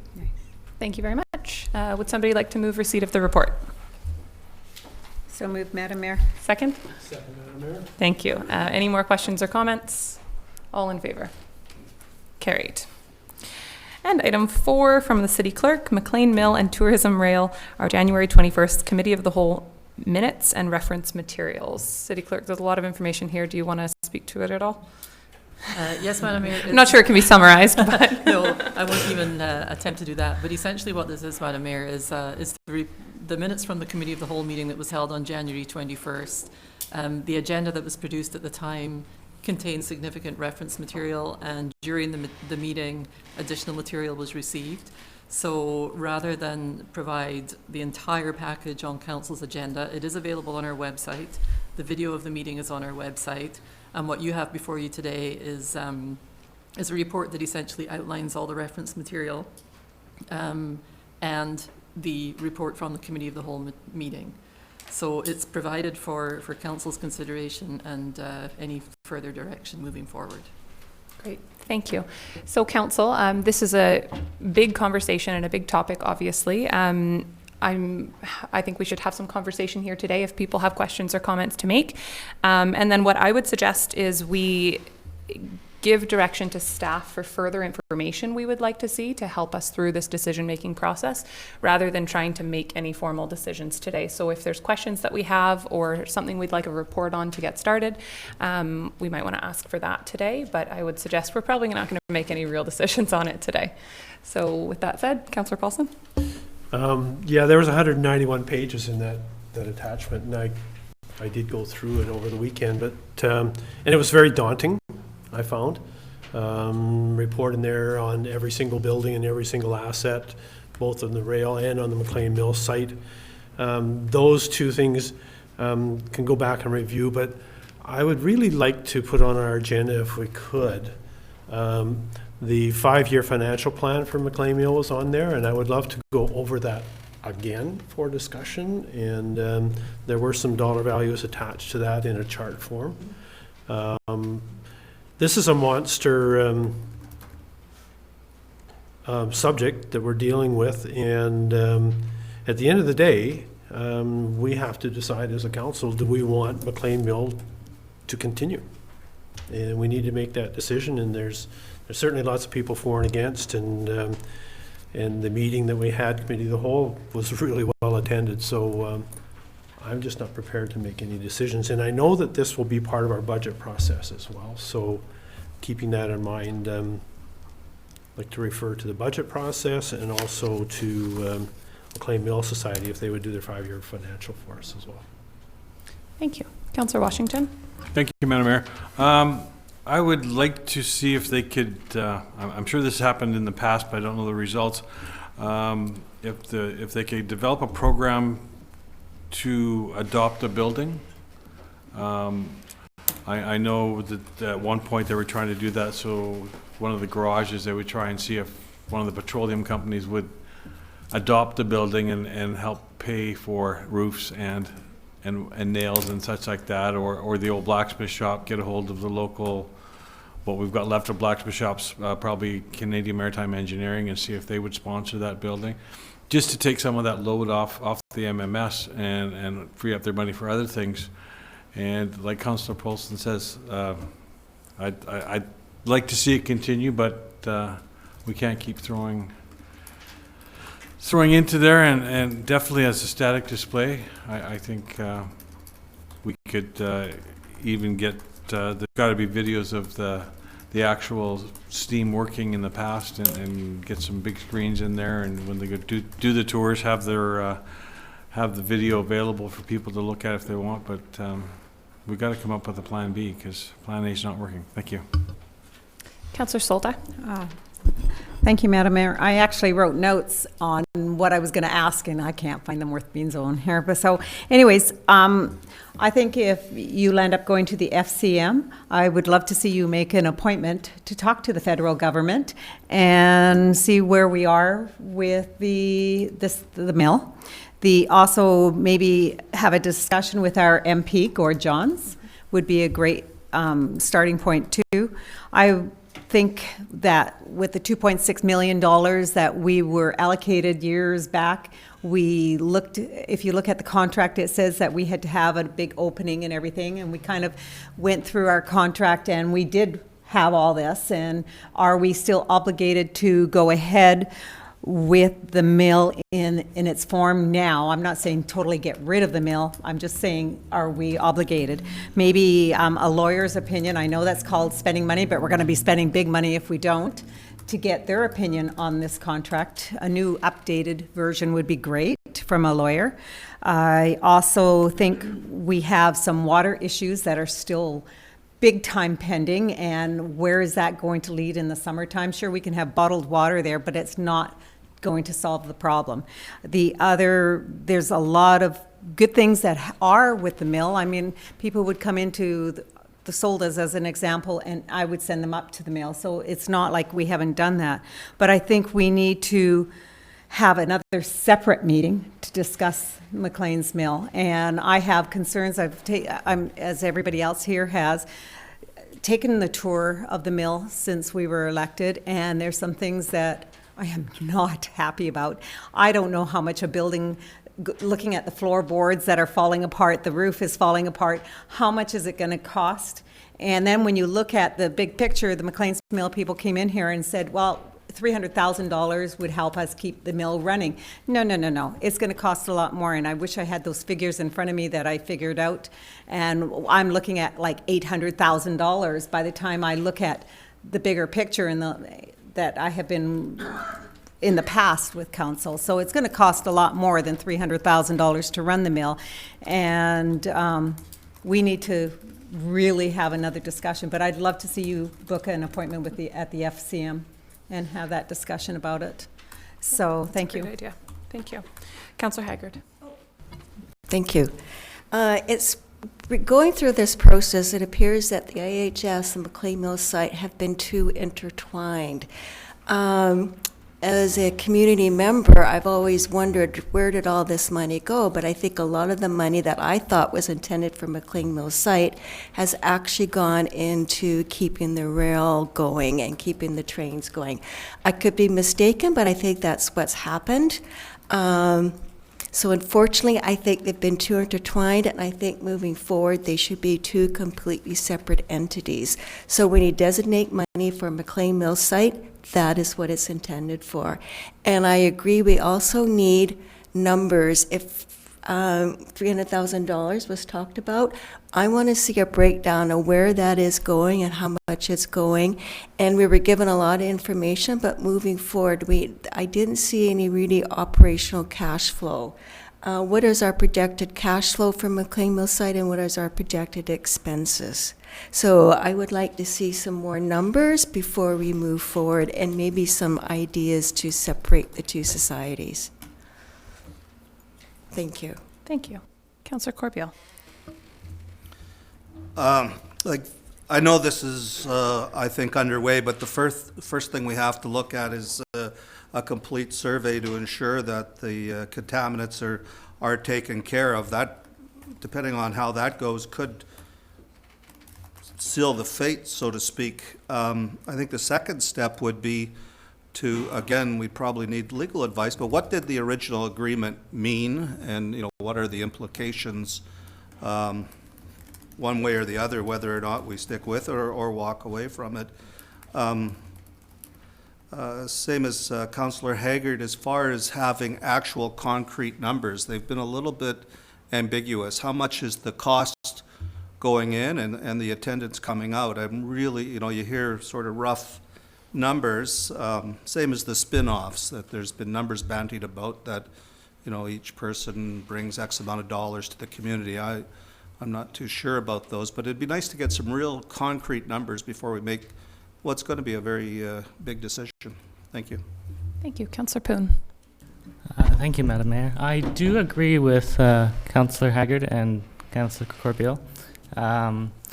In the week following the Committee of the Whole meeting, I met with MMS twice and also IHS and APR, and I do think that they need to be two separate entities, and I think it's clear to me that we can't continue with the status quo, and we need to look at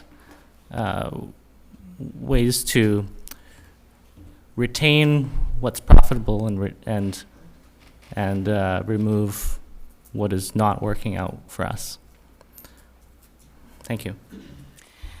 Thank you. So thank you for the comments, everyone. I have some questions of my own, but just so that we kind of, to summarize, to start, what I've heard, the information that we're hoping to have provided to council to move forward are the 5-year financial plan for McLean Mill Society, 5-year financial plan that was put forward for the rail operations as well. And one thing that I'd like to see is I think it was a 5 or possibly a 10-year plan for rail maintenance that the city had done a year or so ago, maybe 2 years ago. That should be a part of this conversation. Projected cash flow and expenses. More information on the contamination issue. Then what are our legal requirements to keep this running? And then questions I have are, where are we at with spending for this year? So I know it's our practice to give, I think, half of the operating budget to McLean Mill Society or whoever has been running the mill in the past.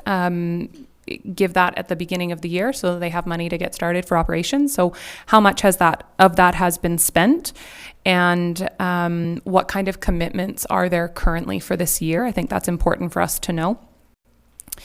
I think absolutely we need to get a better sense, and maybe through a staff report or just answering the question, but what would it look like to separate the mill and the train operations and look at them completely separately? And then finally, what could it look like to run the site as a park and event space until a business plan could be put forward that made sense for the mill or the train? So essentially, if we said, at this point we don't have enough information or a plan that we feel makes sense to continue running the train, continue running Steam Donkey, that side of it, what would the structure be if we wanted to just look at the site as a park, maintain it as a park like we do with many other parks, and sell the space as an event space for weddings and corporate events like we have been?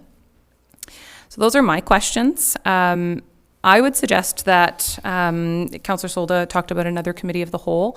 I think it doesn't necessarily need to be a committee of the whole, but I think this is a topic that is too big for just a piece of a council meeting. So maybe we should be looking to arrange a special meeting of council, a public meeting, of course, but with our regular formal process to talk about this more and bring all of that information, or as much as we can, reasonably easily obtain to guide this conversation more. I think what I'm hearing clearly is that council is reasonably concerned about the ability to keep doing what we're doing, and that we need a new way forward, but it's not going to be found in a few-minute discussion. So, Councillor Solda?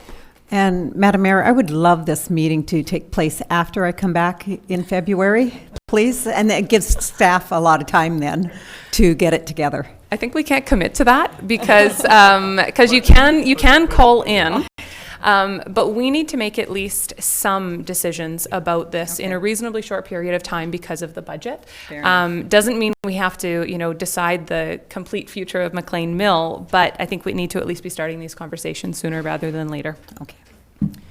Councillor Haggard. Thank you, Madam Mayor. One more question. When we did the tour of McLean Mill, I was under the understanding that any improvements or renovations to these buildings have to be exact. What are the implications, or if you don't do them exact? I think it's supposed to be the same kind of windows, the same kind of wood. What are the implications to our contractual agreement with the federal government if we put in something different? I'm not clear on that part. Thank you. That's a great question, and I'd also like to have a very general, high-level understanding of the cost difference. We talked about the idea of building replicas for some of the houses that are, the garage that's falling over completely out there, and the cost to fix it as a heritage building or the cost to replicate it. I think that's important for us to actually have a number on that, even if it's just estimate.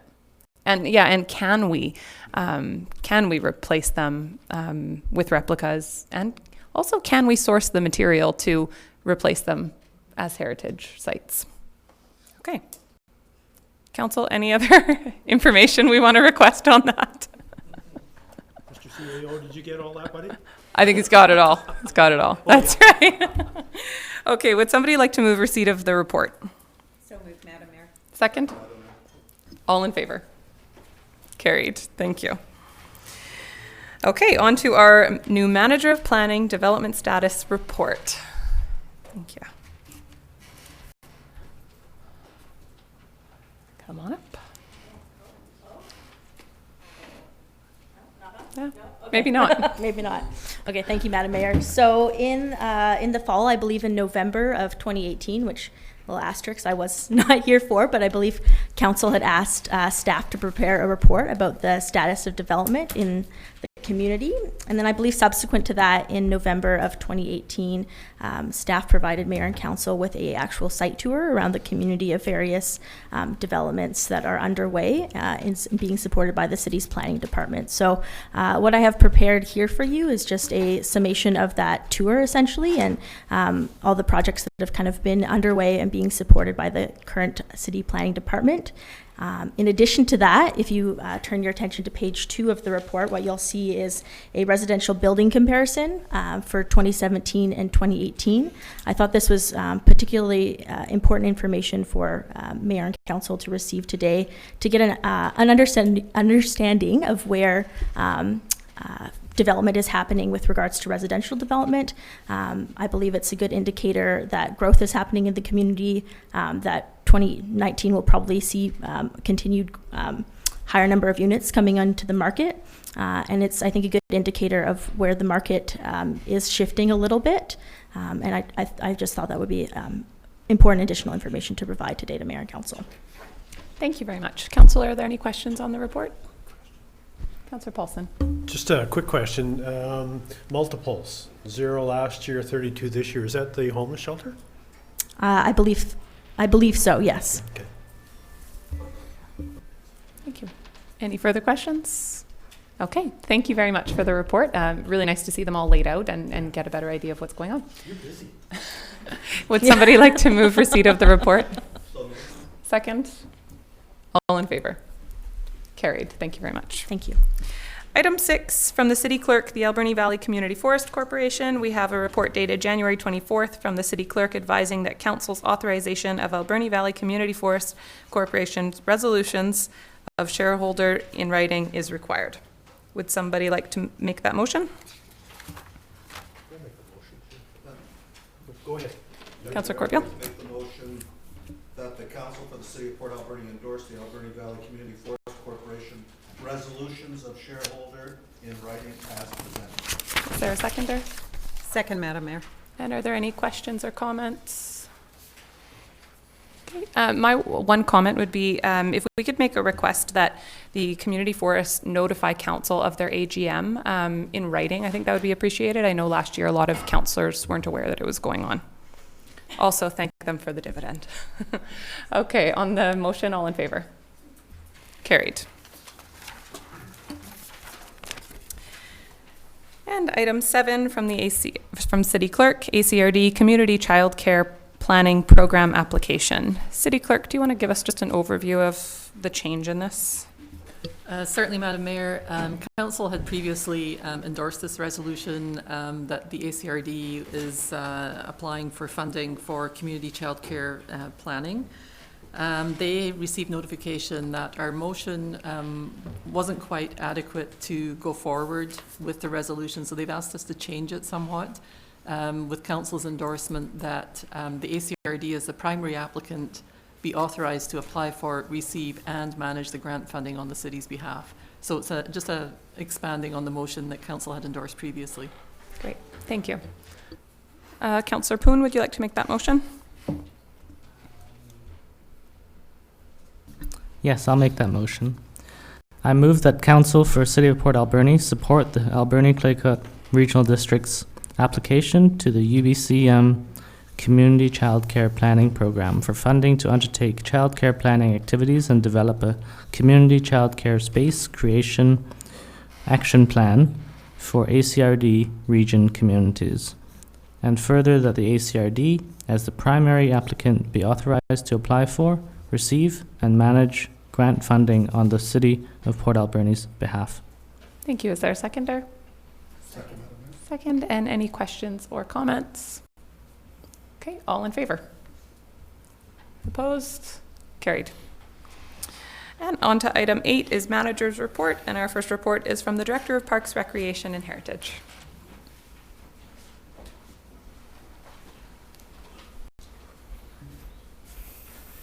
Thank you, Madam Mayor.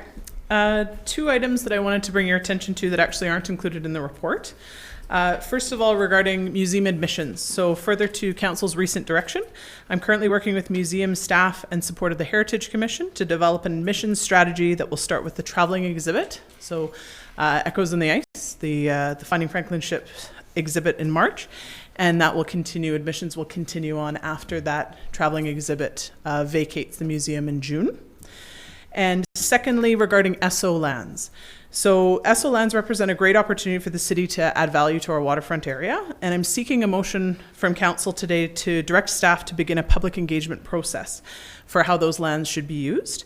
And the results of that process would then be brought back to council at a later date to inform council's decision on how you'd like to move forward with that land.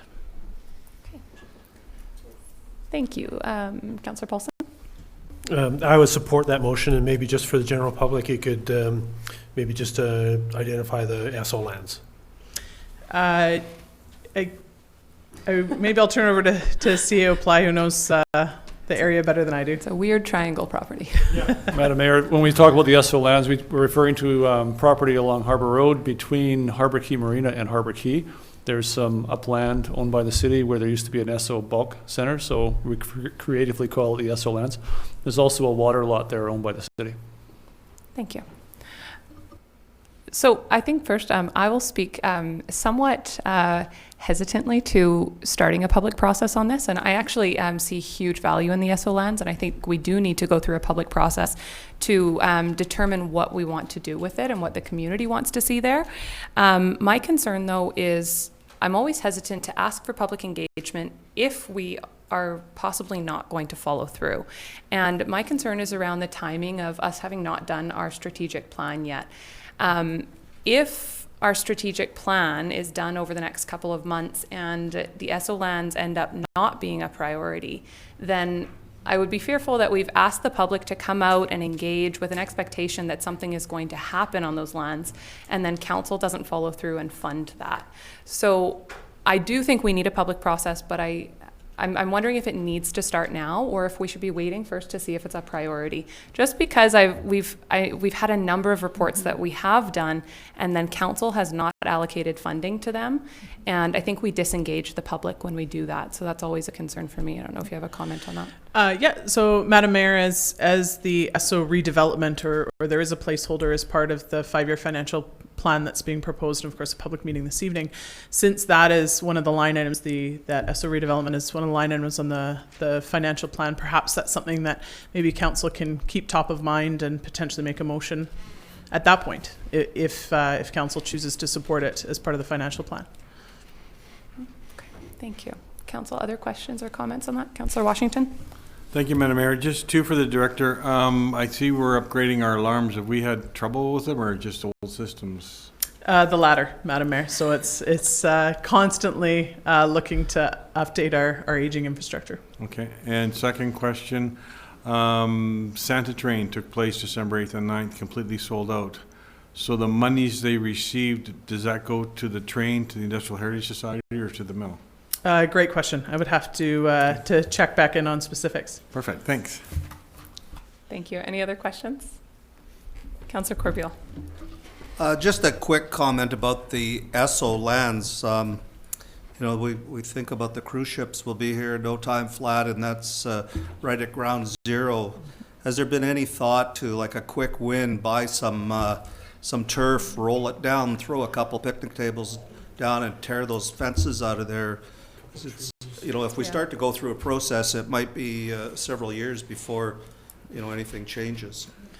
Yeah, Madam Mayor, that's a great point. And of course, as Councillor Corbeil mentioned, with the location of the ESSO lands and of course the multiple cruise ships that are going to be coming into town in spring and summer, I think that's definitely a further discussion to have as far as what Council's wishes are, perhaps as part of the 5-year financial plan process, or otherwise to look at what Council would like to see in that space, as well as the entire Harbour Quay area, etc., in advance of us welcoming those thousands of guests. Thank you. Council, any other questions or comments? Councillor Paulson.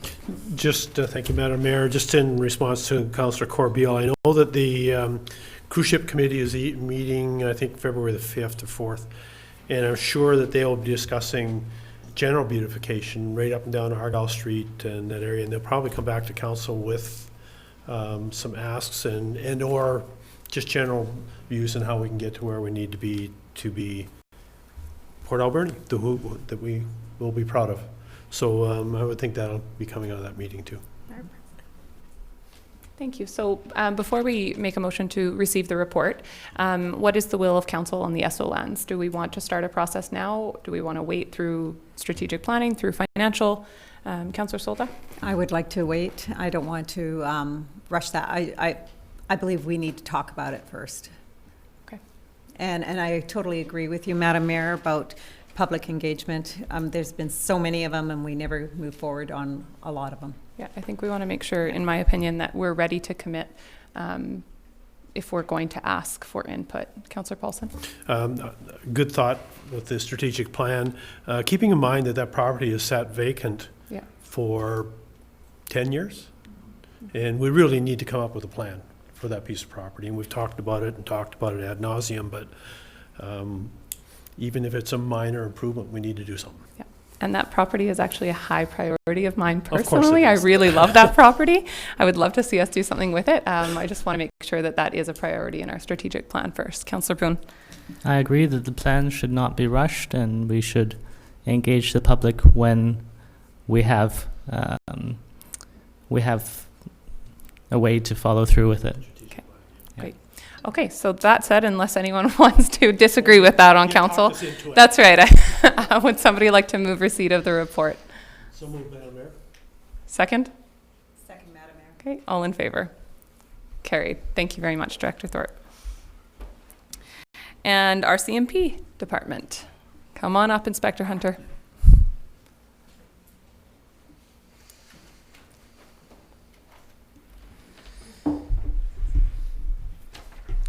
Thank you, Your Worship, Council, for having me here today.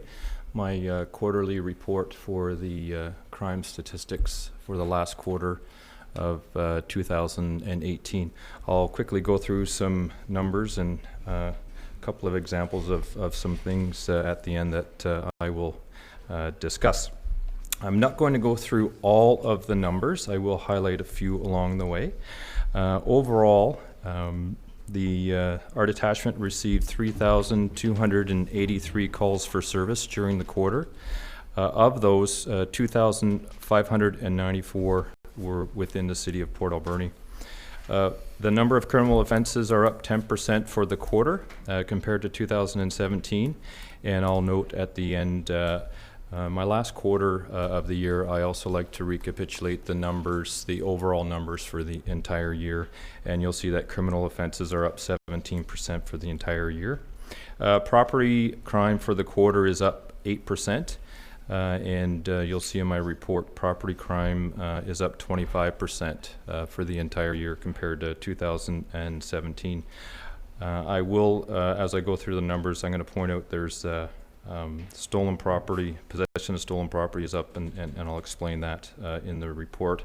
And I'll give you a couple of examples of the recidivism and chronic offenders. To Councillor Washington's point on my last time I was up here, we can show great examples of when we throw a chronic offender in jail, how the crime does drop for a period of time while they're incarcerated. So as highlighted, our total calls for service went from 2,400 up to 2,594. I note that property crime is up 8% from 311 up to 336, and our total crime 544 up to 599. A significant increase in assaults for the period, from 35 up to 51, and I don't have a causal factor for that.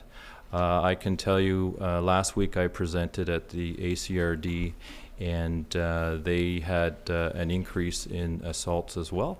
And sadly to say, and I'll highlight it later in a verbal report, that our officers have been assaulted quite a bit recently as well. And possession of stolen property went from 2 up to 14. And you can see in the past 4 years, it ranges 3 to 5 to 2. So that's a direct result of our crime reduction unit, those members that are focusing on our chronic offenders. We set up a few projects in the last quarter focusing on some of these chronic offenders, which resulted in us seizing stolen property from them. There were quite a few arrests in the quarter in relation to property crime offenders, and that number is because of the efforts of that crime reduction unit. So overall for the year, our total calls for service over the last 5 years have gone up every year, specifically 2017 to 2018 from 9,211 up to 10,393, an increase of 13% calls for service. And there you'll see our property crime is up 25% for the year.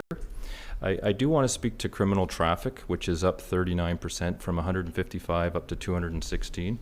And that was an increased focus on our road safety with impaired drivers. The majority are those that are impaired drivers in the community.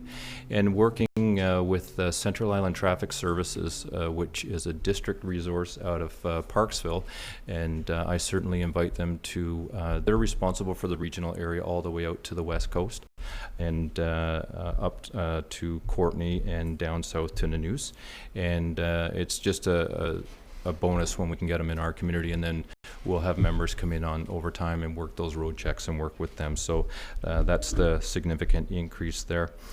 And I got to say, the numbers are up, but as previously stated, your detachment, your members here, they're a very, very dedicated, hard-working group.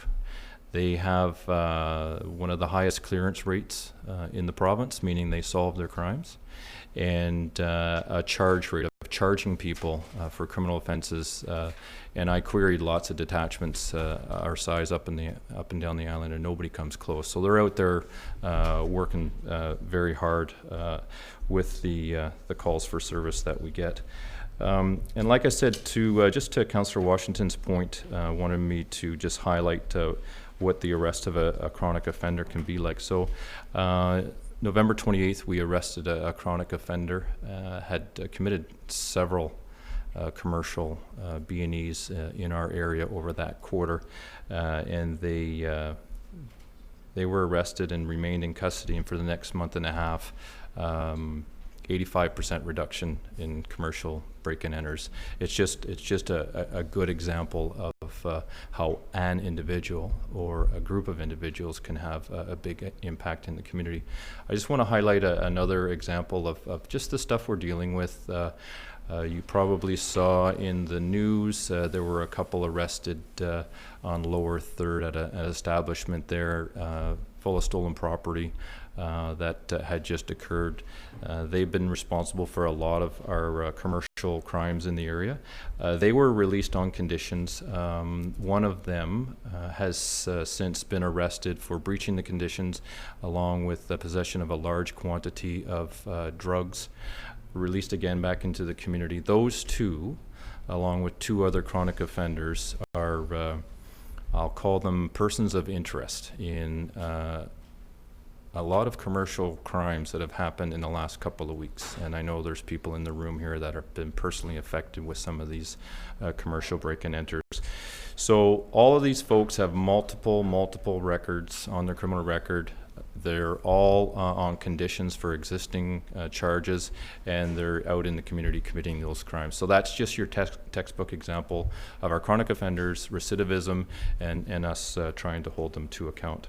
I do want to speak briefly. There was a 2-week period starting at the end of December, where in that 2-week period, 6 of our police officers were assaulted in the community, and one of them very significantly. And it's a good measure of how significant it was when they appear before the courts.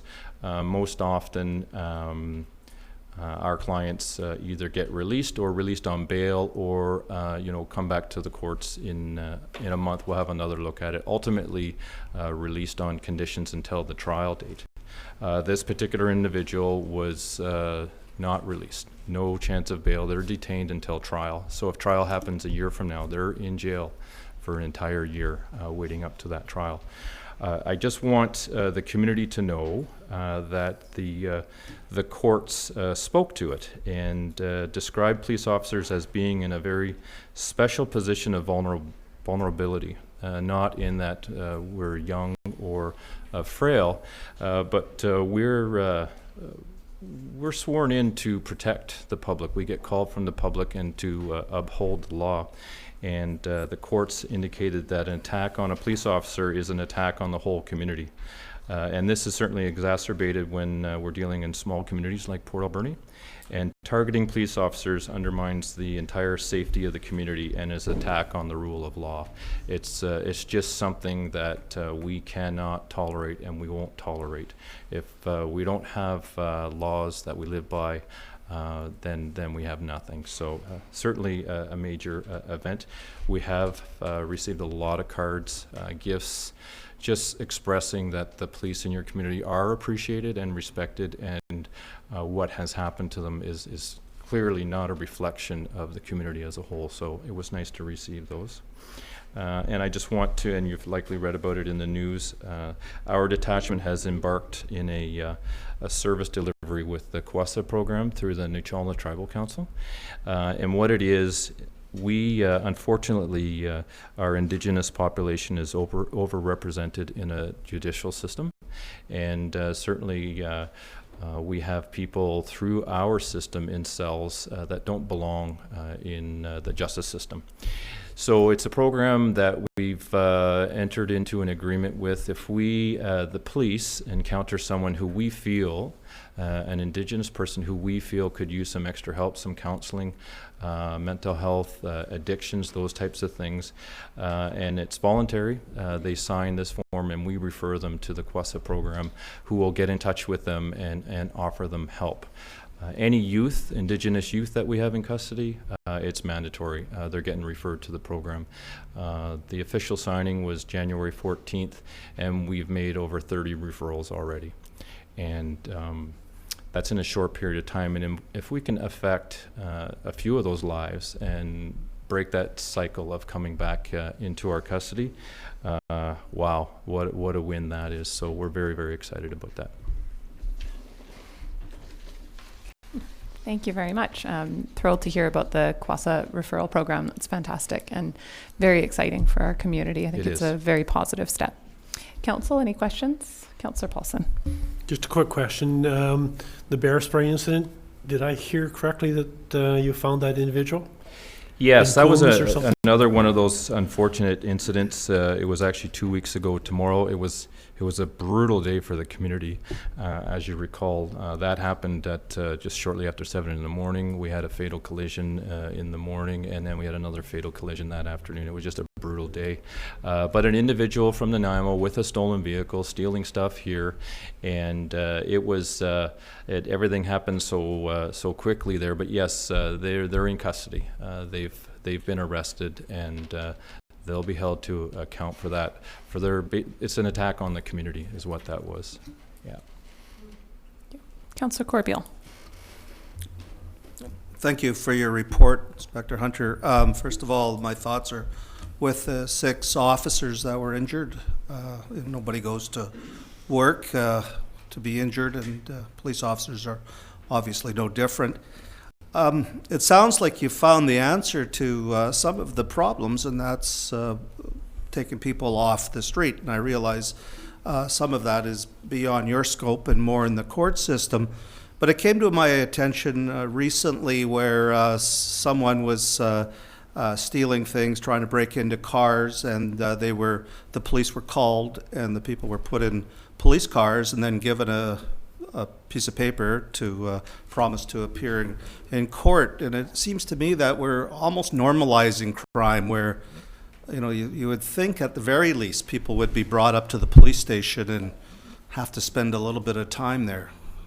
Do you wish to comment on that? Yeah, I wish we could be, and I don't want to call it punitive, but there is a process that we follow given the seriousness of the crime, and it goes through a judicial justice of the peace, through a phone system and that sort of stuff. And for those types of things, unless it's somebody that is one of our chronic offenders that we've really been charging, we will bring them to the detachment to appear before a justice of the peace with the ultimate goal of holding them. But if they don't meet certain elements of that, they will be released on a promise to appear with an undertaking to abide by certain conditions. Councillor Corbeil, would you like to move receipt of the report? I'd like to move that the quarterly report from the RCMP providing information about the current department operations be received. Thank you. Is there a seconder? Second, Madam Mayor. Second, and all in favor? Carried. Thank you, Worship. Very much. We'll see you later. Okay, that brings us to bylaws. Item 1 from the City Clerk, January 14th, 2019, public hearing report. The City Clerk, is there an overview? Madam Mayor, as you're aware, there was a public hearing on January the 14th to consider 2 bylaws, 4977 and 4978. So just briefly, bylaw 4977, the applicant is applying to amend the zoning bylaw to facilitate phase 2 of the Anderson Hill development at 4000 Bird Street to include a mix of higher density residential dwelling units. The proposed rezoning is to the RM3, high-density multiple-family residential zone. Bylaw number 4978 is property at 3503 11th Avenue, and in that case, the applicant is applying to amend the zoning bylaw to rezone the property from R2 to R3, the small lot, single-family residential. So the bylaws in each case have been read 2 times. Public hearing has been held, and both bylaws are now presented for Council's consideration of 3rd reading. Thank you. Councillor Solda, would you like to make that first motion? Yes, Madam Mayor, I move that the report from the public hearing held January 14th, 2019 regarding bylaw number 4977 and 4978 be received. Is there a seconder? Second, Madam Mayor. And any questions or comments on the report? Councillor Corbeil. Just a comment. First of all, and this is to do with Anderson Hill. I'm very thankful that it's being developed, and I wish the developers all the luck in the world to make it a success. But You know, I was up there the other day looking at the site, and I realized that it tears down. So the part we're talking about turning into RM3 is probably 10 to 12 feet below the road level, and then the entire area slopes away towards Bird Street, and it's kind of a little bit difficult to make decisions not knowing exactly what the landscape plans are for that particular area. So if the planning department or somebody could give me a little bit more input into that, I'd sure appreciate it. City Clerk.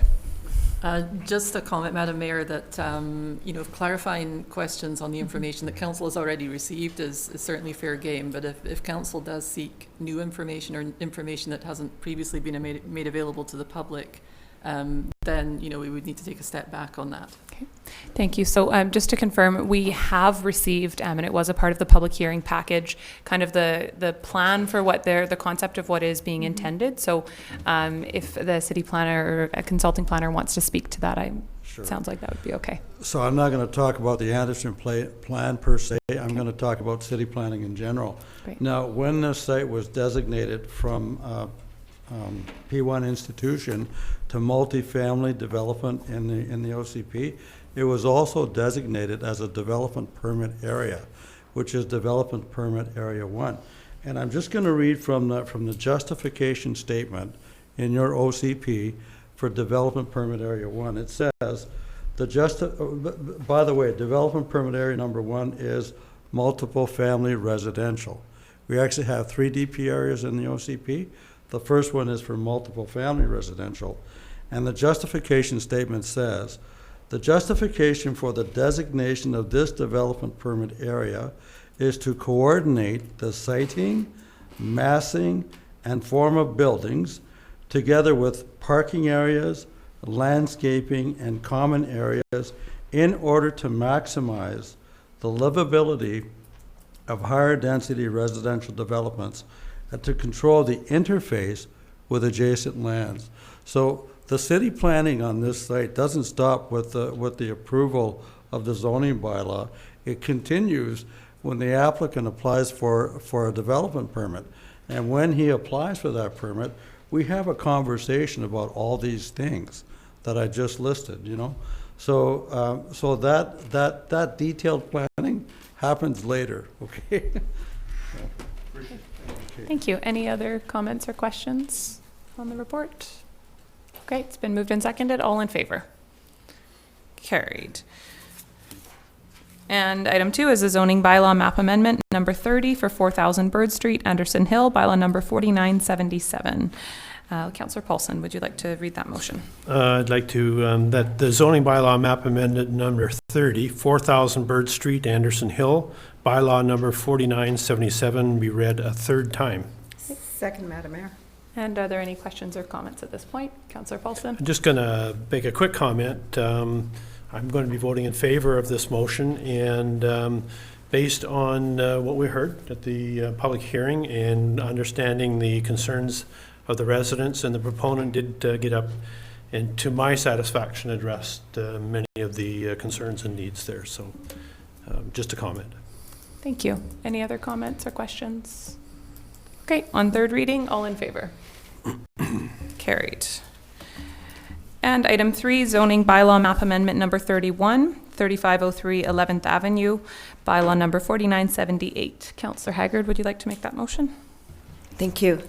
I move that zoning bylaw map amendment number 31, 3503 11th Avenue, Satar, bylaw number 4978 be read a third time. Is there a seconder? Second. And any questions or comments on this one? Okay, all in favor? Carried. And number 4, council remuneration. I know. Councillor Solda, you made me forget how to say it. Council. That's right. Council remuneration and expense bylaw 2019, amendment number 4, bylaw number 4835-4. Councillor Washington, would you like to read this one? I'd rather have Councillor Solda read it out. Remuneration. Maybe we should hear Councillor Solda read it out. The council remuneration for expenses bylaw 2019 amendment number 4, bylaw number 4835-4 be now finally adopted, signed by the mayor and clerk, and sealed with a corporate seal, and numbered 4835-4. Second, Madam Mayor. Any questions or comments on the final reading? Okay, seeing none, all in favor? Opposed? Carried. And item 5 from the Manager of Bylaw Services, Business License Bylaw number 4980. Come on up, Mr. Scott.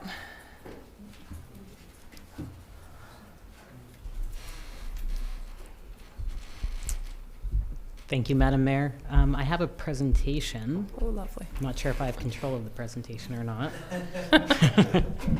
We'll find out. So the purpose of my report was to introduce a newly proposed business license bylaw. So I wanted to take this time to walk you through some of the new provisions, what's being proposed, and give you some rationale as to why. No. Oh, just the middle one. Okay. Everybody has a hard time with this button system for some reason. So today I'm going to go over proposed changes to the current business license bylaw, discuss some new classifications that are being proposed, and advise council on the next steps that staff are proposing to take in implementing this new bylaw if adopted. So I provided the newly proposed business license bylaw to you, but again, I'm just going to go through some specific sections that are worth highlighting. So under definitions, I've introduced and proposed 2 new definitions, cannabis and cannabis retail, and those definitions were taken specifically from the province. So their legislation has those definitions word for word, and so I thought it would be applicable to stay consistent. There's an introduction to residential tourist accommodation businesses, and that means a business where accommodation is offered to paying guests for less than 30 days in a dwelling unit, and this includes a bed and breakfast and short-term rental. So encapsulated in that definition will be not only short-term rentals, but what is currently allowed, bed and breakfast, and there's specific regulations that highlight those points. The next definition worth mentioning is short-term rental. So further to applying to residential tourist accommodation business, there is a separate definition for a short-term rental, which it further means the use of a dwelling unit for temporary accommodation to traveling public in exchange for remuneration. I'm getting caught up as well. Nobody's going to be able to say it anymore. And then the 2 other definitions that I just want to point out are permanent resident and principal residence. And under the bylaw, you'll see that permanent resident means a person who normally resides in a dwelling on the lot, and for these purposes cannot reside at more than 1 dwelling. And principal residence is the primary dwelling unit where an individual lives, so where they receive their bills, where their driver's license is made out to. You might wonder why I'm introducing these provisions and explaining them, but they are very critical if we do, and council does move forward on introducing Airbnbs and short-term rentals. I speak from experience where I was a part of a community introducing these provisions in reverse. We worked backwards trying to learn from the mistakes that were going on. We now have an opportunity to move forward and start with new, fresh regulations, and so I'm taking my experience from that and applying them to this business license bylaw. So general provisions worth mentioning. There's amendments to current provisions that have just been clarified or any errors addressed. There's increased clarification in terms of the administration process for business licensing, fees and timelines for paying your fees, and an overall application process is clearly defined throughout that process, something that isn't necessarily specified in our current bylaw. There's clarity on powers of the license inspector or city staff to grant, issue, suspend, or refuse a license and terms and conditions for each of those. And then there's advertising requirements being proposed. So you're not permitted to advertise any business unless you have a valid business license. And then in some categories, it becomes more specific that I'll get into in terms of specific advertising requirements for, displaying your business license number. One important general provision that's new to the bylaw is a not-for-profit. Currently, there's no regulation surrounding not-for-profit businesses in this community, They're not required to pay for a license, but city staff are proposing to introduce the requirement to, at no cost, obtain and hold a valid license. And the rationale for that is that currently there's a gap in our process, and without triggering that business license application, there's no trigger for a fire safety inspection or a building inspection. So we're requesting that if public are going to be in a building or in a location, whether it's not for profit or not, that staff are able to determine that it's a safe environment for them to be in, a safe structure, and so forth. So it'll be no cost, but we are requesting that they apply for and obtain, so we are aware. So I'm going to take you through the new classifications that are being proposed. What triggered this new business license bylaw was the start of a request for an amendment to retail cannabis businesses. So under retail cannabis stores, most of your provisions you'll find will be in the zoning amendments coming forward in terms of land use. Further to the previous meetings that were held, there are a few that have been added to the business license bylaw, specifically requesting compliance with federal and provincial regulations. That the applicant for a local business license has a provincial license issued through the LCRB. The hours of operation proposed are consistent with provincial legislation, so the province allows 9 till 11. And that the proposed business is in compliance with our zoning bylaw and land use regulations.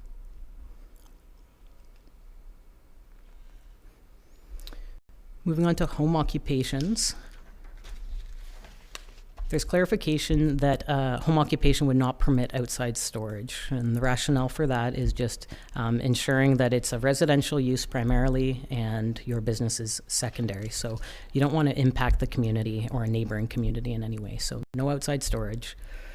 It allows for limited retail sales. So currently there's no retail sales permitted in home occupations.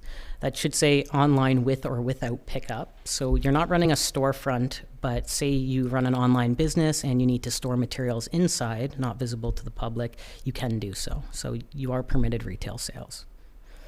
It also has been proposed to be amended to allow for small home craft businesses, light manufacturing, or mobile and online business ventures. So light manufacturing to mean, home craft, little projects that you take on, not anything that would be heavy industrial or affect your neighboring community.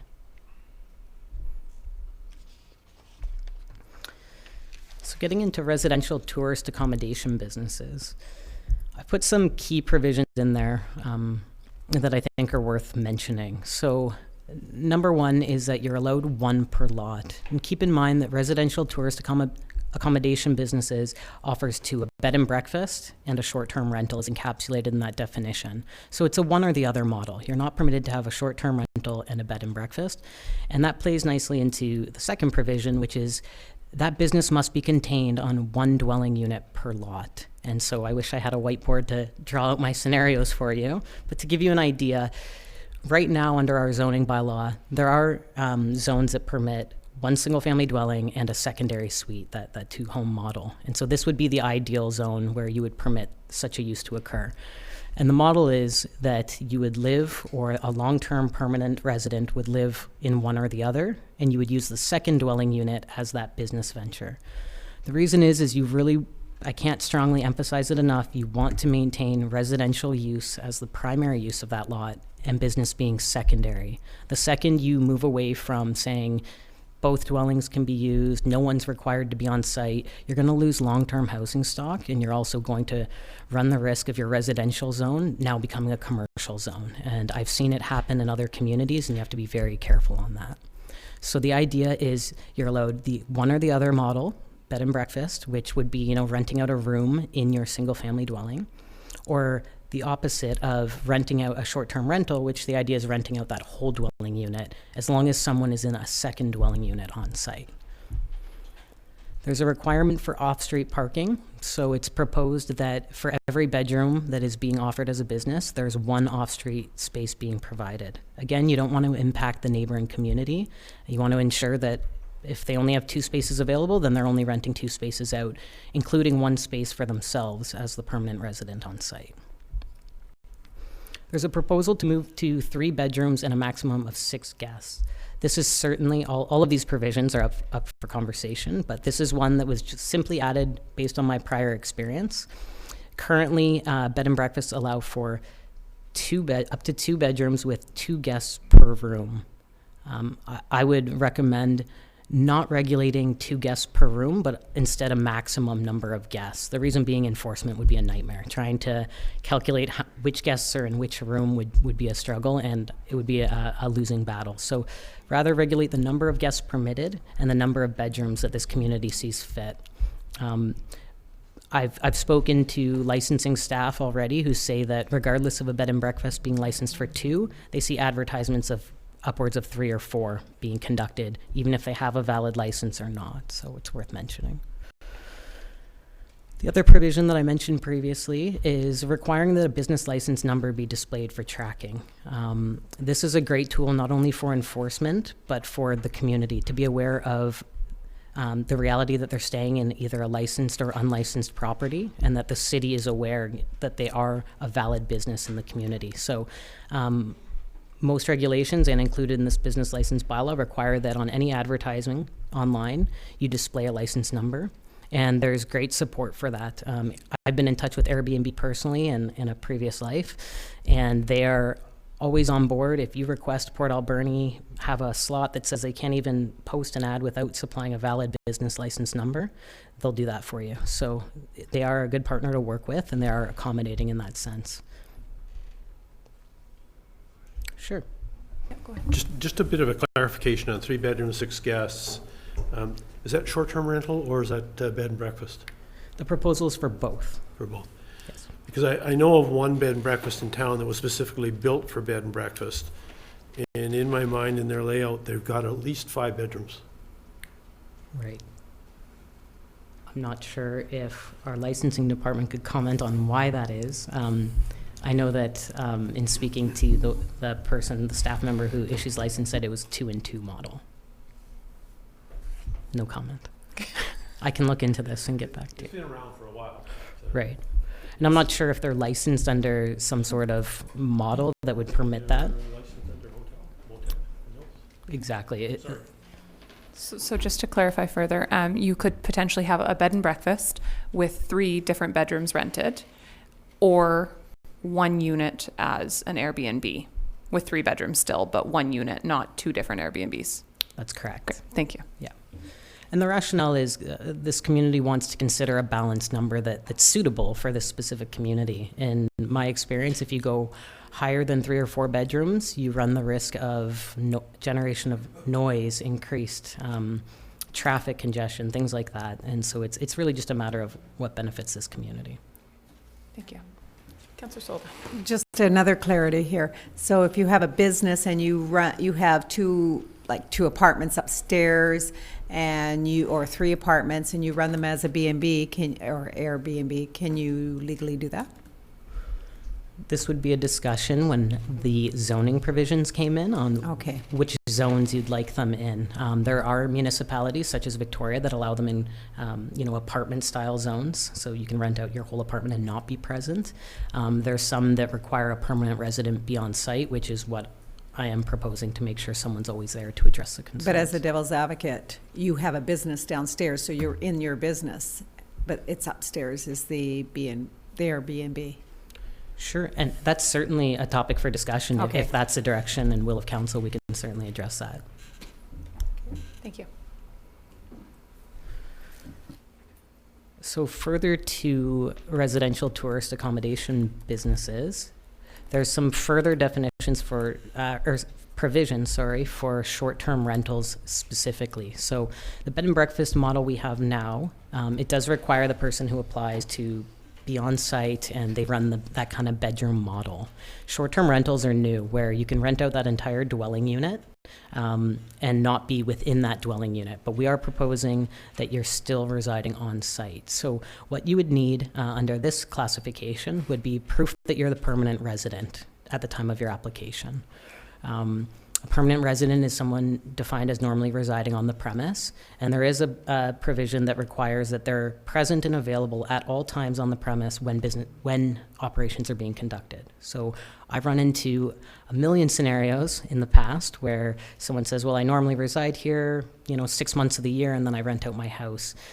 You go down a rabbit hole when you start doing this, or, I'm going to be out of town for a few days, what should I do? And there's certain, discretions that can be applied, but for the most part, you want to be very strict on this provision and that's why you'll see in the bylaw, it requires at the time of application, some sort of proof, whether you're a long-term tenant residing on site and you're the applicant, proof that you have a tenancy agreement, and documentation to support that that's your residential address.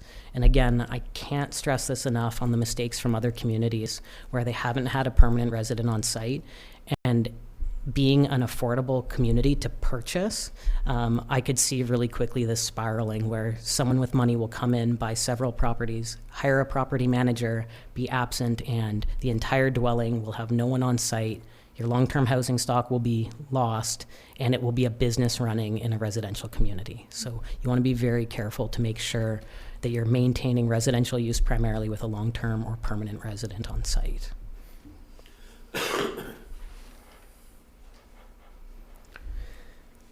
So one other classification that popped up as I was drafting this, there's a policy from 2013 for the City of Port Alberni which remains active, and it's in regards to mobile vending businesses.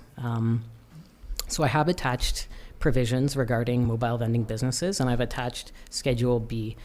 It is council's discretion whether this is a relevant policy that wants to move forward and keep this classification, or whether it can be removed.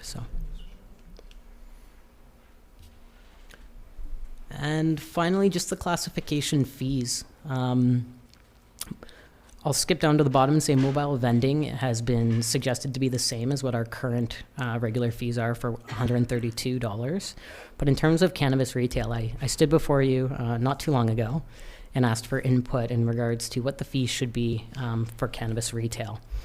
So the general consensus was to kind of go with the status quo of other communities. So what I did was I reached out to 24 communities, responded to me across British Columbia, and they are everywhere. They range from $100 to $33,000. There was no consistency. Some municipalities decided to go with a general fee plus $30 per square foot for your business premise. Some were just a one-time fee, some were a recurring fee. So what I did was I took the average of the one-time fee that's being proposed. So between those 24 communities, it was averaged out to be about $3,000. Further to that, there needs to be some rationale within the community for why we're proposing the fees that we are. And so the rationale before you is there's a lot of staff time and resources involved in preparing for retail cannabis, as I'm sure everyone's well aware. And so with that, we needed to factor in the resources that would take. And this isn't a typical application. So as I previously reported, once we've implemented these bylaws and have them fully adopted, that application, each individual application for a retail cannabis store will need to come before council for comment and consideration, and those comments will then be sent back to the province. So there is process involved. So for that reason, city staff are proposing a $3,000 one-time application fee. And subsequent to that, $220 as an annual renewal fee. And that's consistent with the liquor outlet fees that we currently charge, because it is considered under the same branch and same kind of process. So next steps. In terms of next steps for this process, I spoke last time I was before you in regards to the business license bylaw. Public input will be huge. So we wanted to bring general guidelines forward, general provisions. If adopted past first and second reading, we would contact the business community just in general to get input. We would contact businesses that are directly impacted, such as hotels, motels, and have meetings with them to discuss and receive input from them. And then also, just general public engagement. So our timeline would be, if passed first and second reading, February 3rd would ideally be third reading, and then this would line up nicely for final adoption on February 25th if all goes well. And that would be the time that the zoning amendments for retail cannabis are also finally adopted. So we would have those provisions locked up. Okay. Thank you. Thank you very much for that. Really nice to have another report on this, just to summarize. I know we had a preliminary one at our last meeting. Council, questions, comments? Councillor Washington. Just out of curiosity, what community wants $33,000 for? The big city of Vancouver. Oh, all right. Interesting. No, I think you captured very well the not very clear direction that we gave you on those fees. So thank you for that. And I know we've been over this a number of times in here, but a couple more questions. So to confirm, somebody could not have an entire house that they do not live in and rent it as an Airbnb. They have to either be renting rooms or have a separate suite. Renting rooms and live in it or have a separate suite. Yes. Okay, great. If somebody has, say, 3 units in their house, could they rent one as an Airbnb, one as a long-term rental, and live in one? I'm going to comment and say, unless it's a specific zone, there shouldn't be 3 units. You're allowed 1 secondary suite. So Okay. if that were the case and it was unlawful, we'd have to look at that. But if it was a zone that might be, say, a duplex, Yep. and it was council's desire to implement short-term rentals there, that could certainly be a topic of discussion. The key is just making sure It there fits is someone everything on else. site. Yeah, for sure. Okay, great. And just because this came up in conversation recently, somewhat related, I was talking to a developer who's developing in Courtney or Campbell River, I can't remember, but lives locally, who is talking about building a hotel, but running it Airbnb style. So I know this would be separate somewhat to this because it would be commercially zoned land. Would we need, he was talking about doing that in Port Alberni in the future. Would we need to amend this to allow something like that, or would it be separate because it's commercial? This current proposal is for residential. If you wanted to branch into commercial, then we could either amend it or amend the zoning bylaw to permit those. Okay. And I mean, we don't have interest in that right now in our community, but I thought it was an interesting model, kind of small suite style hotel units that are being rented mainly as Airbnb. So anyways, just a thought. Councillor Solda? Yeah, just one quick question. So what's the next step? We have people obviously have B&Bs and some don't have license. So do you send a letter out? How are you going to get it out there? In terms of people of interest for this? Or people who have them without the business license? Gotcha. So any files that are forwarded from the licensing department, we do follow up on. So over the summer, there were a number of short-term rentals that we documented that were actually fined for operating without a license. So any that are brought to our attention, we certainly welcome. It hasn't necessarily been a priority in the department to enforce the business license bylaw unless it's a complaint-driven basis. So we've been proactive in other areas, but it's certainly something that would be enforced. Thank you. That's great. And potentially, if we create this and are welcoming it in our community, we could reach out to the ones who have been fined for doing it in the past and tell them we have a mechanism for them to do it properly now, potentially. Councillor Solda, would you like to make those motions? Sure. Madam Mayor, I move that the report from the Manager of Bylaw Services dated January 23rd, 2019 be received. Is there a seconder? Second, Madam. Any further questions? All in favor? Carried. Continue. I'll move that the City of Port Alberni Business License Bylaw number 4980, 2019 be introduced and read a first time. Is there a seconder? Second, Madam Mayor. Any questions or comments? All in favor? None opposed? Carried. I'll move that the City of Port Alberni Business License Bylaw number 4980, 2019 be read a second time. Seconder? Any questions or comments? Pre-votes? All in favor?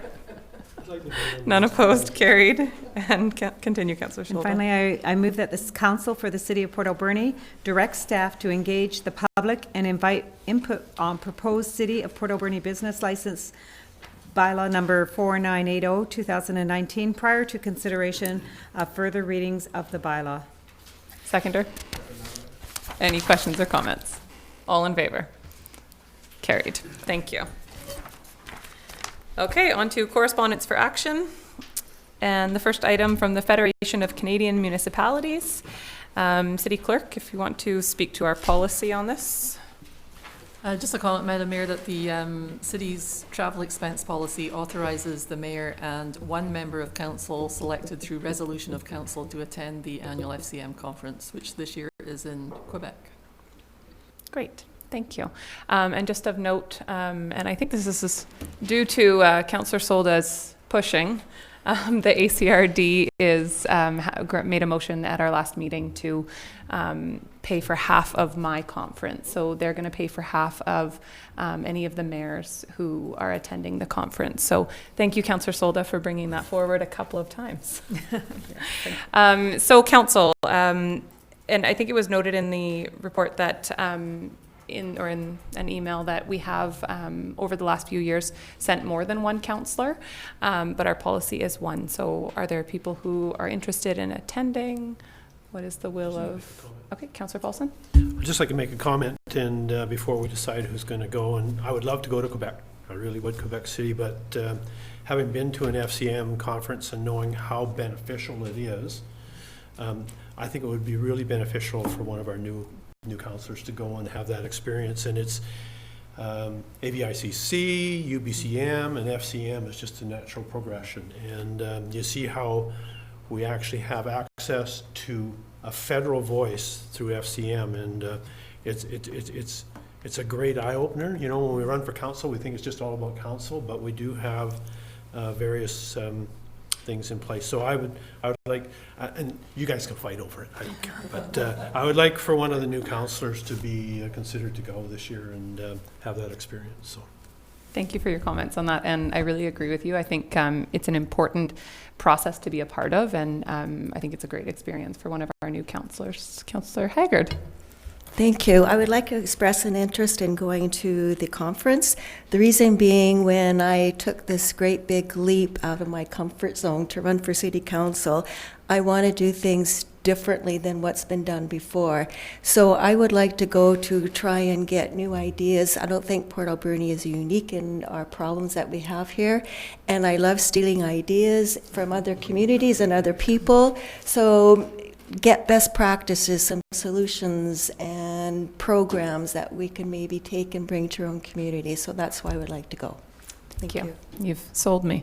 Councillor Solda. So, Madam Mayor, just so you know, I am not new, and I have been to the FCM. So I will make a motion here. I don't know if Councillor around here would be interested, but I'm going to make this motion, if you don't mind. That the information from the Federation of the Canadian Municipalities announcing their annual conference in Quebec City, Quebec, May 30th, June 2nd, 2019 be received, and that the Mayor and Councillor Haggard be authorized to attend, and that also that the Mayor makes an appointment to talk about the McLean's Mill with the government. I'll second that. Are there any other comments or questions on this? Councillor Poon. Sure, I would be interested in attending too, but I suppose what is the rationale for more than two people to attend, and can we afford it?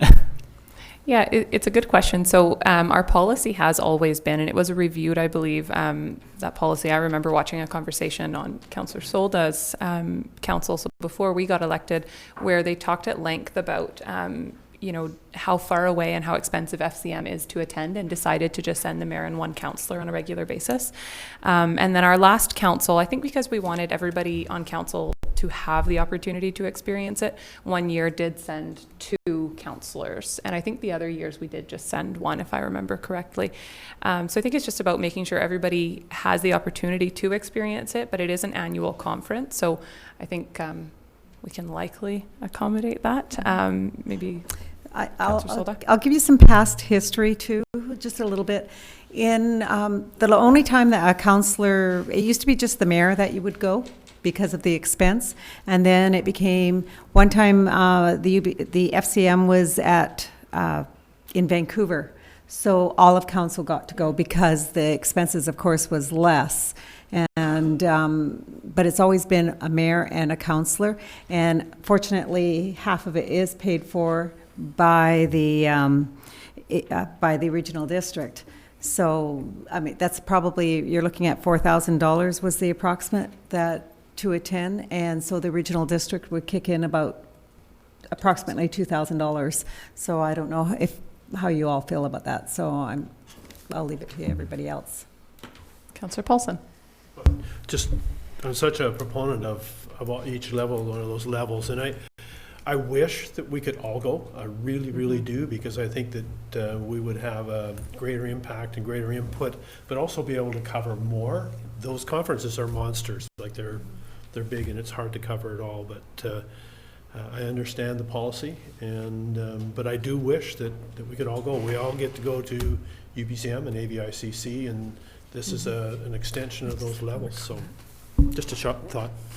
Councillor Solda. I just want to make one more comment. Between the AVICC and the UBCM, I think it's more beneficial for council to go to those as a collective than the FCM. I believe the mayor will get a lot out of that, and I think it's important for the mayor to go and check out that. So I'm supporting where the motion that I made, unfortunately, in that sense, you know, because the FCM is very federal and we get a lot of federal grants, but I think it's more important at this time. Okay.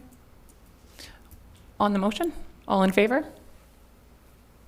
Opposed? Carried. Are you voting against yourself going, or just abstaining from voting? Or are you voting on the next motion? Thank you. Item 2 from the Coastal Community Social Procurement Initiative. Information regarding Coastal Community Social Procurement Initiative. Current members include Campbell River, Cowichan Valley Regional District, Cumberland, Gibsons, Ladysmith, Powell River, Qualicum Beach, Tofino, and Victoria. So just for the public's awareness, the City Council and staff were fortunate to go to a presentation made by the CAO of Qualicum Beach and the Mayor of Tofino, providing information on social procurement initiative. And this program, which $1,966 per year, is intended to provide information and templates and training for our staff on moving forward with some of our bidding processes using a social procurement aspect and different ways to value that. Councillor Paulson, would you like to read that motion? I'd like to move that, there we go. I'd like to move that Council for the City of Port Alberni become a member of the Coastal Community Social Procurement Initiative at a cost of $1,966 per year based on population. Is there a seconder? Second, Madam Mayor. And are there questions or comments on this? Okay, seeing none, all in favor? Carried. There are no proclamations and informational correspondence. City Clerk. Just one item, Madam Mayor. It's a letter from the Recycling Council of British Columbia advising of the annual Zero Waste Conference taking place in May this year in Whistler. I don't think we've ever only had one item of correspondence, plus 100 for McLean Mill, plus 200 pages, that's right. Councillor Paulson. Actually, I attended this conference last year, and I was a little bit skeptical about going in, and I know a lot of our recycling and everything is through the regional district and what have you. But I found this conference highly educational for me, but I felt a little out of my element because it was pretty complicated, and I really, really was wishing that we had staff there. And my recommendation is that we have at least one staff member at least be considered to go to this conference. And it was incredible where the world is going with this, and I just want to make sure that we're not reacting, that we're up to standards. And there was a lot of stuff that came out of that conference that I just went, are you kidding me? You know, the cutting edge of recycling houses. There's a company that operates between Squamish and North Van that's what they deal in, and they did a great presentation. It's such a wide myriad of things. They talked about recycling cell phones and the precious metals that are in cell phones, and lobbying cell phone companies so you can actually dismantle them and stuff like that. So I would really like to see a staff member go, and I'd also like to see somebody from the ACRD go as well. And there is a Vancouver Island Association where they meet regularly, I'm sure that this conference brings all of those people together. Yeah, and I actually remember the report that you brought back on that after you attended last year. And From what I could understand. Yeah, that's right. I think you make a great point about the importance of staff at these conferences. It is great for us to go as elected officials and learn what other communities are doing, the high-level directions and that type of thing. But there's a lot of information that really is outside of our wheelhouse as elected officials. And so I think sending staff to conferences like this, or a combination of staff and council, can be very valuable. We should probably note that on FCM as well. I don't know if there's a policy for staff ever attending FCM. Yes, Councillor Solda. staff has come. I believe Mr. Deacon has been there and with us when we went to FCM, and it was great to have staff there for resources, and I believe our CAO has been there. So definitely in anything like that, it's great to have that extra knowledge with you. For sure. Okay. CAO, do you want to comment on this, the Recycling Council event specifically, and if you Sure. see value in it for staff? Madam Mayor, so I wouldn't be the one to see value in it. I would refer to the Director of Engineering and Public Works, and he has a finite budget with which to work. And I'll refer to him and ask him to look at that, see if himself or another staff member should go, given the limitations of their budget. They do have a number of other conferences to go to during the year. He'll already be aware of this, I'm sure, but I'll refer it to him. Okay, I think that's great, and I think we should forward this to the regional district as well, since they are technically the ones. I know this is bigger than just, you know, your typical recycling, but I'm sure the regional district got this as well, but we may want to send it along and just say that we would see value in them sending someone also. Councillor Solda. Just a quick question to our CEO, Madam Mayor. Do we not have like an education fund? This is a conference education in the long run, so don't we have any money in there? Yep. Yeah, Madam Mayor, we do. There's a staff budget, and it gets divided out department by department. So every department has an allocated amount of the general staff training budget, and there's we have. You might want to ask the manager of HR at some point to bring a report on that whole matter, but there are a number of things for which we have to do training and certification, and that leaves room for things that are personal development in nature and that sort of thing. So there is a budget for that, and staff has the ability to allocate. Managers have the ability to allocate funds where they see most value within their budget. Okay, fair enough. Thank you. Thanks. Thank you. And Councillor Solda, would you like to move receipt of the correspondence? Madam Mayor, I move receipt of all the correspondence. Is there a seconder? All. All. Would somebody like to second receipt of all the correspondence? Thank you. All in favor?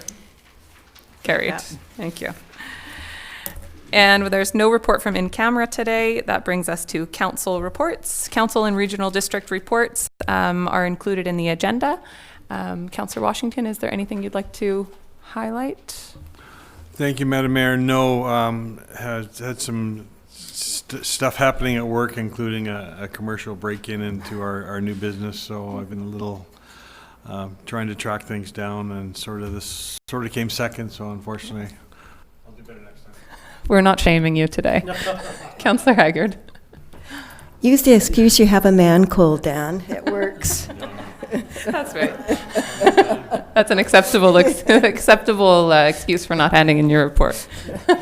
Councillor Haggard, is there anything you'd like to highlight from your report? There's nothing I would like to highlight, but I would like to take a moment to offer my condolences to the family and friends of Brian Brick. He was a volunteer fireman in the Cherry Creek Volunteer Fire Department. He's the second firefighter in the last month to pass away of a work-related illness. So I think that just shows when we have our first responders, even in volunteers, what's the potential of their health. So they really do literally put their life on the lines to keep us safe. So thank you for me allowing to do that. Thank you very much. Councillor Paulson. I really don't have anything to add other than the fact that I went to my first Vancouver Island Regional Library Board meeting, and I was taken aback, totally wowed by it's a large other bureaucracy. And it would happen to be their AGM, so it was a good opportunity for me to go in and not be under the gun to be making comment and stuff. But it was a good experience to see what they're talking about. It's a multi-million-dollar budget that they run on every year. And they had a display outside, and it was my first experience with virtual reality. It was unbelievable. It was better than a ride at Disneyland. Wow. And they take a picture of you with these big goggles on, but that's a story for another time. Thank you, Madam Mayor. If I remember correctly, I think their budget is about the same as ours as a municipality.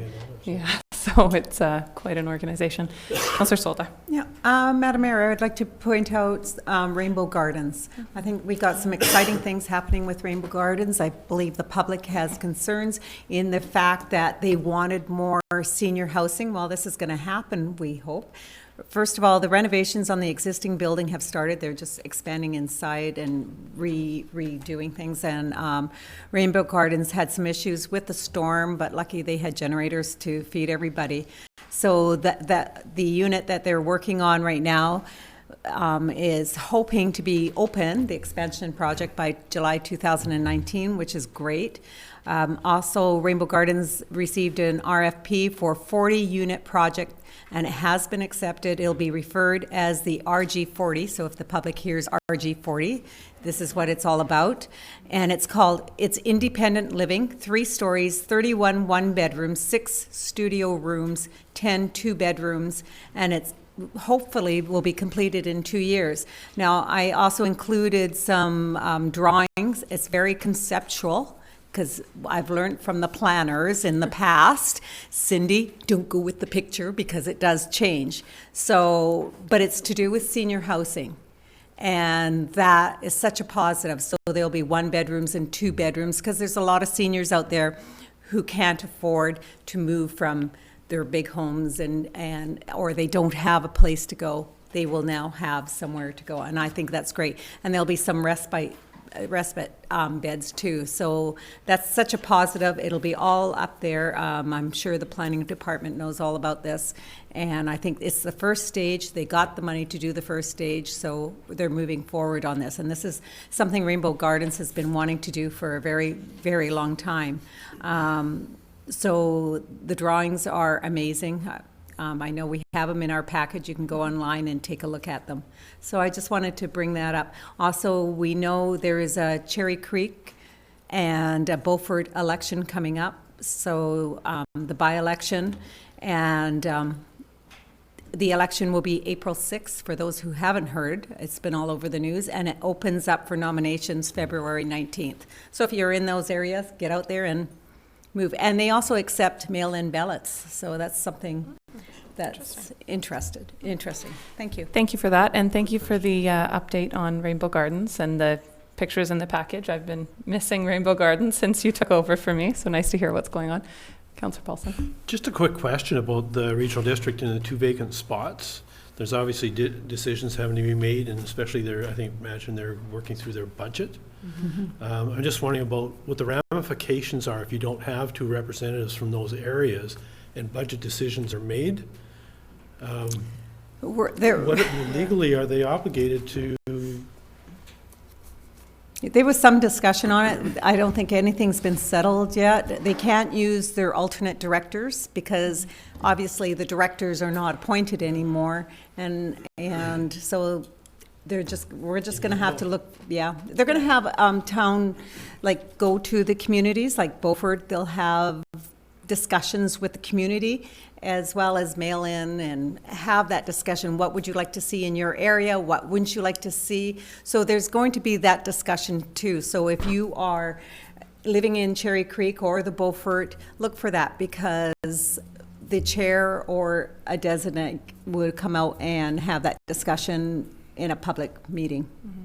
We did have that conversation at the regional district that, could we use the alternates? Could we let the existing directors continue as it's budget time? And I think they asked that question to the quarter to the provincial government, but to someone, and the answer was no, that we still have a quorum of regional district. So Tanya Shannon, who was the Beaufort director, came as a delegation and suggested some additional means of engaging with residents of the community, since it is budget time and the area will be unrepresented as well as Cherry Creek. So I think the regional district is very aware, and you know, it's certainly an out of the norm situation, but staff are absolutely doing their best to make sure that, you know, it goes as smoothly as possible given the situation. And now's the time to build a new pool out. That's right. I hear Beaufort consented to that. And Cherry Creek. That's right. And Madam Mayor, just to tell the public, this has never happened in the regional district. So this is a first, and so it's taken everybody back by surprise, and there's a lot of learning curves here.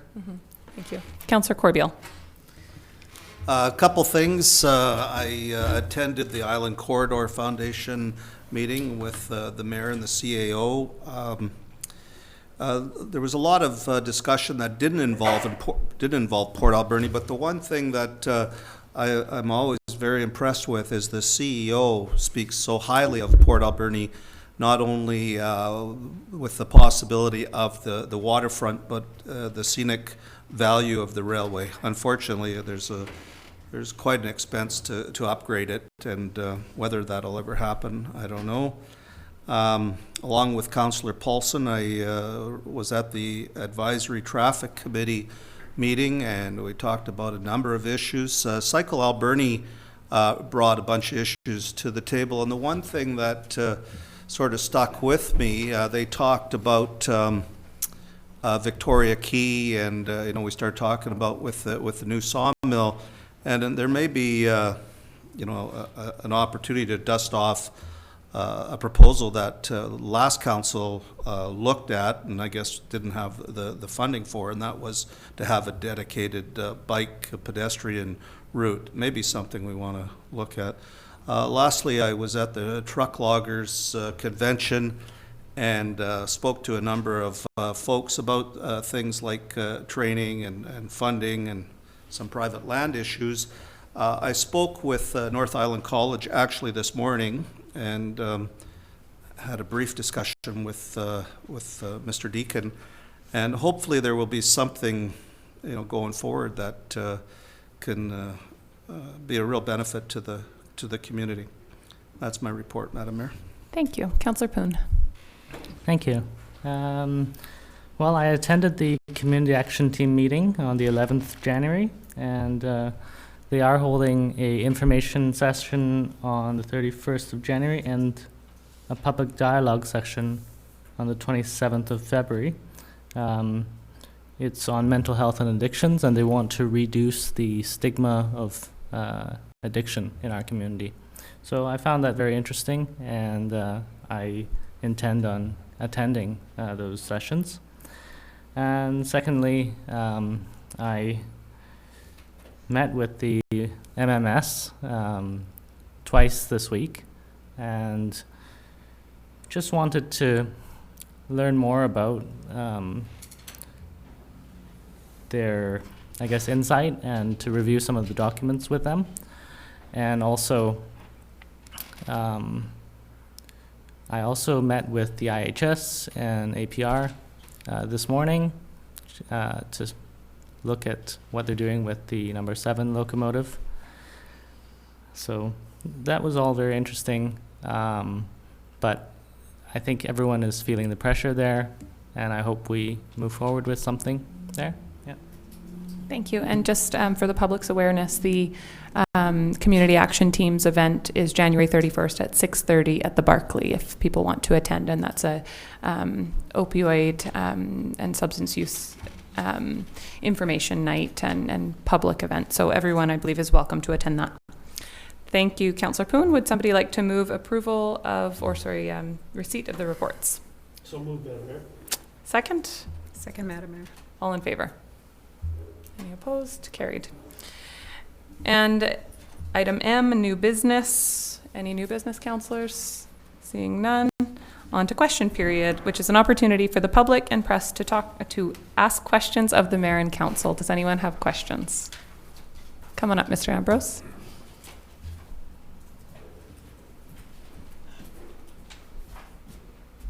Yes, Keith Ambrose, 3147 Second.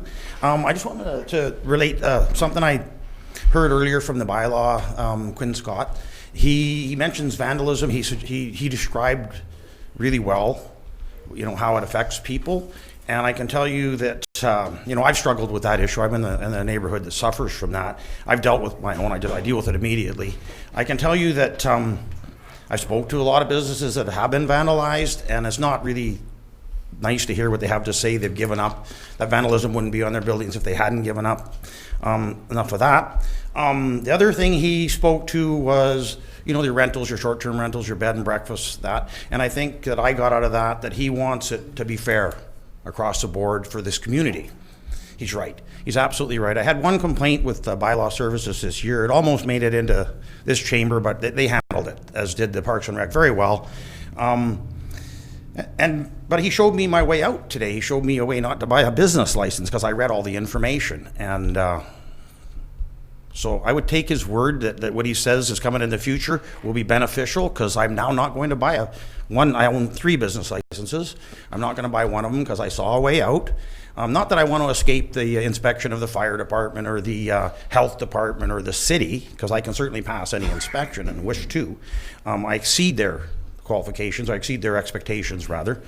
Just that I don't want to pay for the business license, and I saw a way out. Thirdly, I just want to ask, it says at the bottom of our sheet here, it says this meeting will now be closed to the public, and I just don't understand the wording here. It says that the meeting will be closed to the public on the basis that one or more matters covered under section 90 of the community charter will be considered, specifically outlined as follows.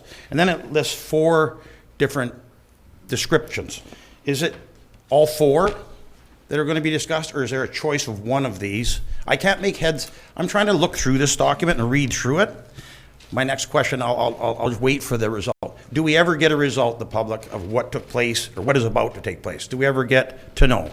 Yeah, we often do make reports from in camera. So as soon as something becomes where it's not sensitive nature anymore, then we will report it. And we have a item K on here as report from in camera.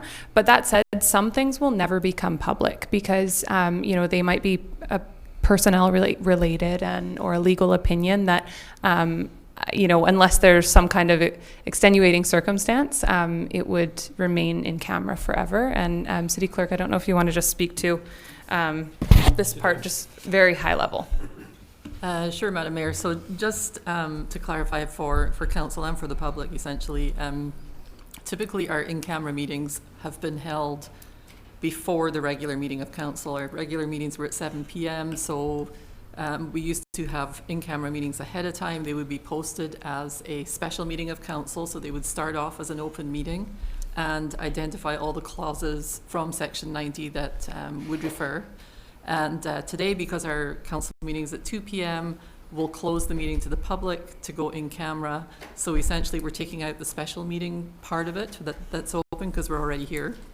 And we'll close the meeting, and we will consider, or Council will have issues relating to each of those clauses. Okay, that takes the mystery out of it. Just the way it's laid out on the sheet at the end of the meeting, and any kind of secrecy, the public has questions. For sure. Okay. Thank you. Yeah, absolutely. Just so you know, the City Council is not the only one. ACRD does the same thing, and they have their in-camera after their regular meeting. So it's all over. Okay, it just doesn't say that it's an in-camera meeting here on my sheet is all. Yeah, if you don't know the process, we often assume that people do. So this is just a different part of the process. Those are just some simple questions to get to the bottom of the mystery. Thank you. Thank you very much. Come on up, Mr. Adams.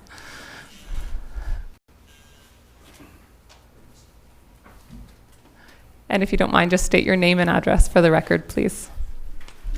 My name is John Adams, and I live at 5205 Batty Road, which is 900 feet downstream from McLean's Mill. I'm going to go back to start with this on 2016. I was talking to the CAO, and he referred back information to me about McLean Mill uses sulfate as an oxygen scavenger and phosphate for scale protection, both which stay in the boiler water. Now my question is, and I've been asking now for months about the septic and the sewer, which was to do with the effluent mostly from people, but I've also been asking since 2016, communicating with the CAO, that I want to know exactly what was in the boiler and if the boiler was in fact hooked up to the septic field and tank, which the city has the plans for, that are proposed plans only when I read them, and you cannot get a copy of them. So in October 2018, Mr. Adams, I just want to remind you that you do need to try to ask questions whenever possible during this part. This is my question. Thank you. Okay, my question is, I would like to ascertain if the boiler was ever hooked up to the proposed septic tank and septic field. That's my question. Okay. The previous part to it was the introduction that I've been asking this question since 2016. So now that I've asked the question, would anybody like to answer it? So I would say that probably the best, well, I'll let you speak to that, CAO. Madam Mayor, thank you. The city's provided Mr. Adams with material safety data sheets for the 2 products that we found in the boiler room, which we believe are the products that are used in the boiler. Mr. Adams wants to know if that boiler, when it's discharged, does that material go to ground, to environment, or does it go to the septic field? Currently, it does not appear to be hooked up to a septic field, so it goes to ground, we believe. We have no way of knowing what the past practice was other than anecdotal comments. So I've told Mr. Adams, I don't know, and that's the best answer the city can provide. That is the best answer we can provide. And is that a part of our, what we are exploring going forward with the contamination? Like, what's the next step on that? Is the boiler, no, never mind. My understanding is the boiler is dry and has been stored to not deteriorate. If we were to operate that boiler again, we should first hook it up to the septic field if that was what the plans were. Great. Thank you. Okay. So I think May that, I speak further? Yes, sure. Thank you very much. So, now I was actually speaking after the last meeting, and Dr. Jamie Morton was present at the time, and I think there was probably some other people that are quite high up in the city that were there.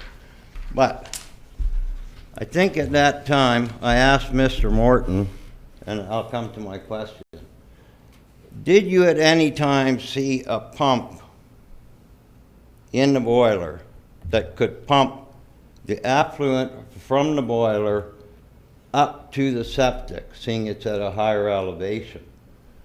And Dr. Morton said to me, at no time did he see that, a pump in there.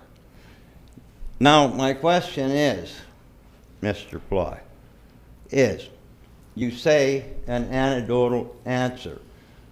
I'm living downstream and I need a proper answer, and I think it would be easy for you. Could you go in the building, being a question, and actually see if there was electrical lines or a pump that could have ever, since 2002, taken these chemicals which you think are friendly? I differ on opinion. Is there a pump, is there a pipe that goes into the building that could lead you to believe it was ever hooked up? Because my feeling is there isn't, but can you answer that? Madam Mayor, I can go into the building and I can tell you if there's wires or pipes that indicate that at some time there was a possibility that effluent was pumped uphill to the septic tank. That will not indicate that in fact it was pumped or that they've been removed since. So the city has no way to say with certainty that it ever was pumped or was not. Also, Madam Mayor, I never said those products were safe. I provided Mr. Adams with the MSDS, the material safety data sheets for those products. I passed no comment on their safety. I do not know. And I do not know what they do in combination with each other or what exposed to heat. I don't know that. If we want the answers to that, we're going to have to hire professionals. Thank you very much for that response. And, you know, I think we all feel for the situation. And Madam Mayor? Yeah, no. I would like one more question. Okay, we will let you have one more question. And it will not be with this, but I think my point has been made. And that is, in the John Dam report, which we had last month, has the city gone out and put any barricades or signs to keep people away from the great big burn pit, which is at the end of the conveyor belt, which was recommended by the John Dam? And has the city gone out there to put any signs out, keep your dog out of the pond, or even no swimming in this pond? From what I know, the city's done nothing, and neither is Dr. Hasselback. So my question is, has the city done, from the recommendation of John Dam, anything about keeping people from the pit, or anything about people swimming in it? Or is the pond actually suitable to swim in? Can my dog drink water in it? Madam Mayor, I don't recall if the John Dam report made a comment about barriers around the burn, the old beehive burn. I think there was a comment about the former dip tank up on the top of the lot. And I don't know if that work has been done. I can follow up on that. We've had no recommendation to post that the water is not safe for animals to be in. So we have not posted that to my knowledge. And I have interacted with WorkSafe BC on the potential impact to people. They did not write up a report on that. They indicated they were satisfied with our current practices. So, so there's no signs on the lagoon as far as I know around interacting with the water. I don't know if there's barriers around the former dip tank, which I think is what John Dam referred to. Thank you. Thank you very much for your time, and I will just conclude that in reading the report, I think it was the burn pit. But I could be wrong. Okay. There are some other people that have been wrong. Thank you very much, Mr. Adams. Would anybody else in the public like to speak? Can I try again? It has to be a question. It has to do with this issue, and it is a question. Okay, come on up. I'll stay if I have to answer it. I worked in the industry my whole life, so would it not be prudent to go back, talk to those boiler operators? Those are certified technicians. All of the information that you look for should be in their hands if they cooperate. Thank you. And I don't know if we want to comment that we are following a process on this. So it unfortunately is not complete yet, but we are undertaking testing and other things. So thank you. And closure of the meeting. Councillor Paulson, would you like to read that?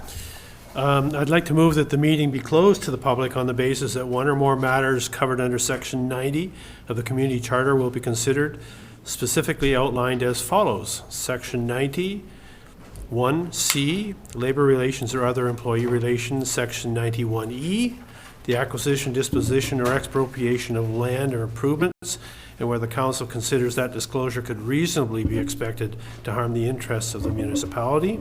Section 91G, litigation or potential litigation affecting the municipality. And Section 91L, discussions with municipal officers and employees respecting municipal objectives, measures, and progress reports for the purpose of preparing an annual report under Section 98, Annual Municipal Report. Is there a seconder? Second. All in favor? Carried. Thank you. All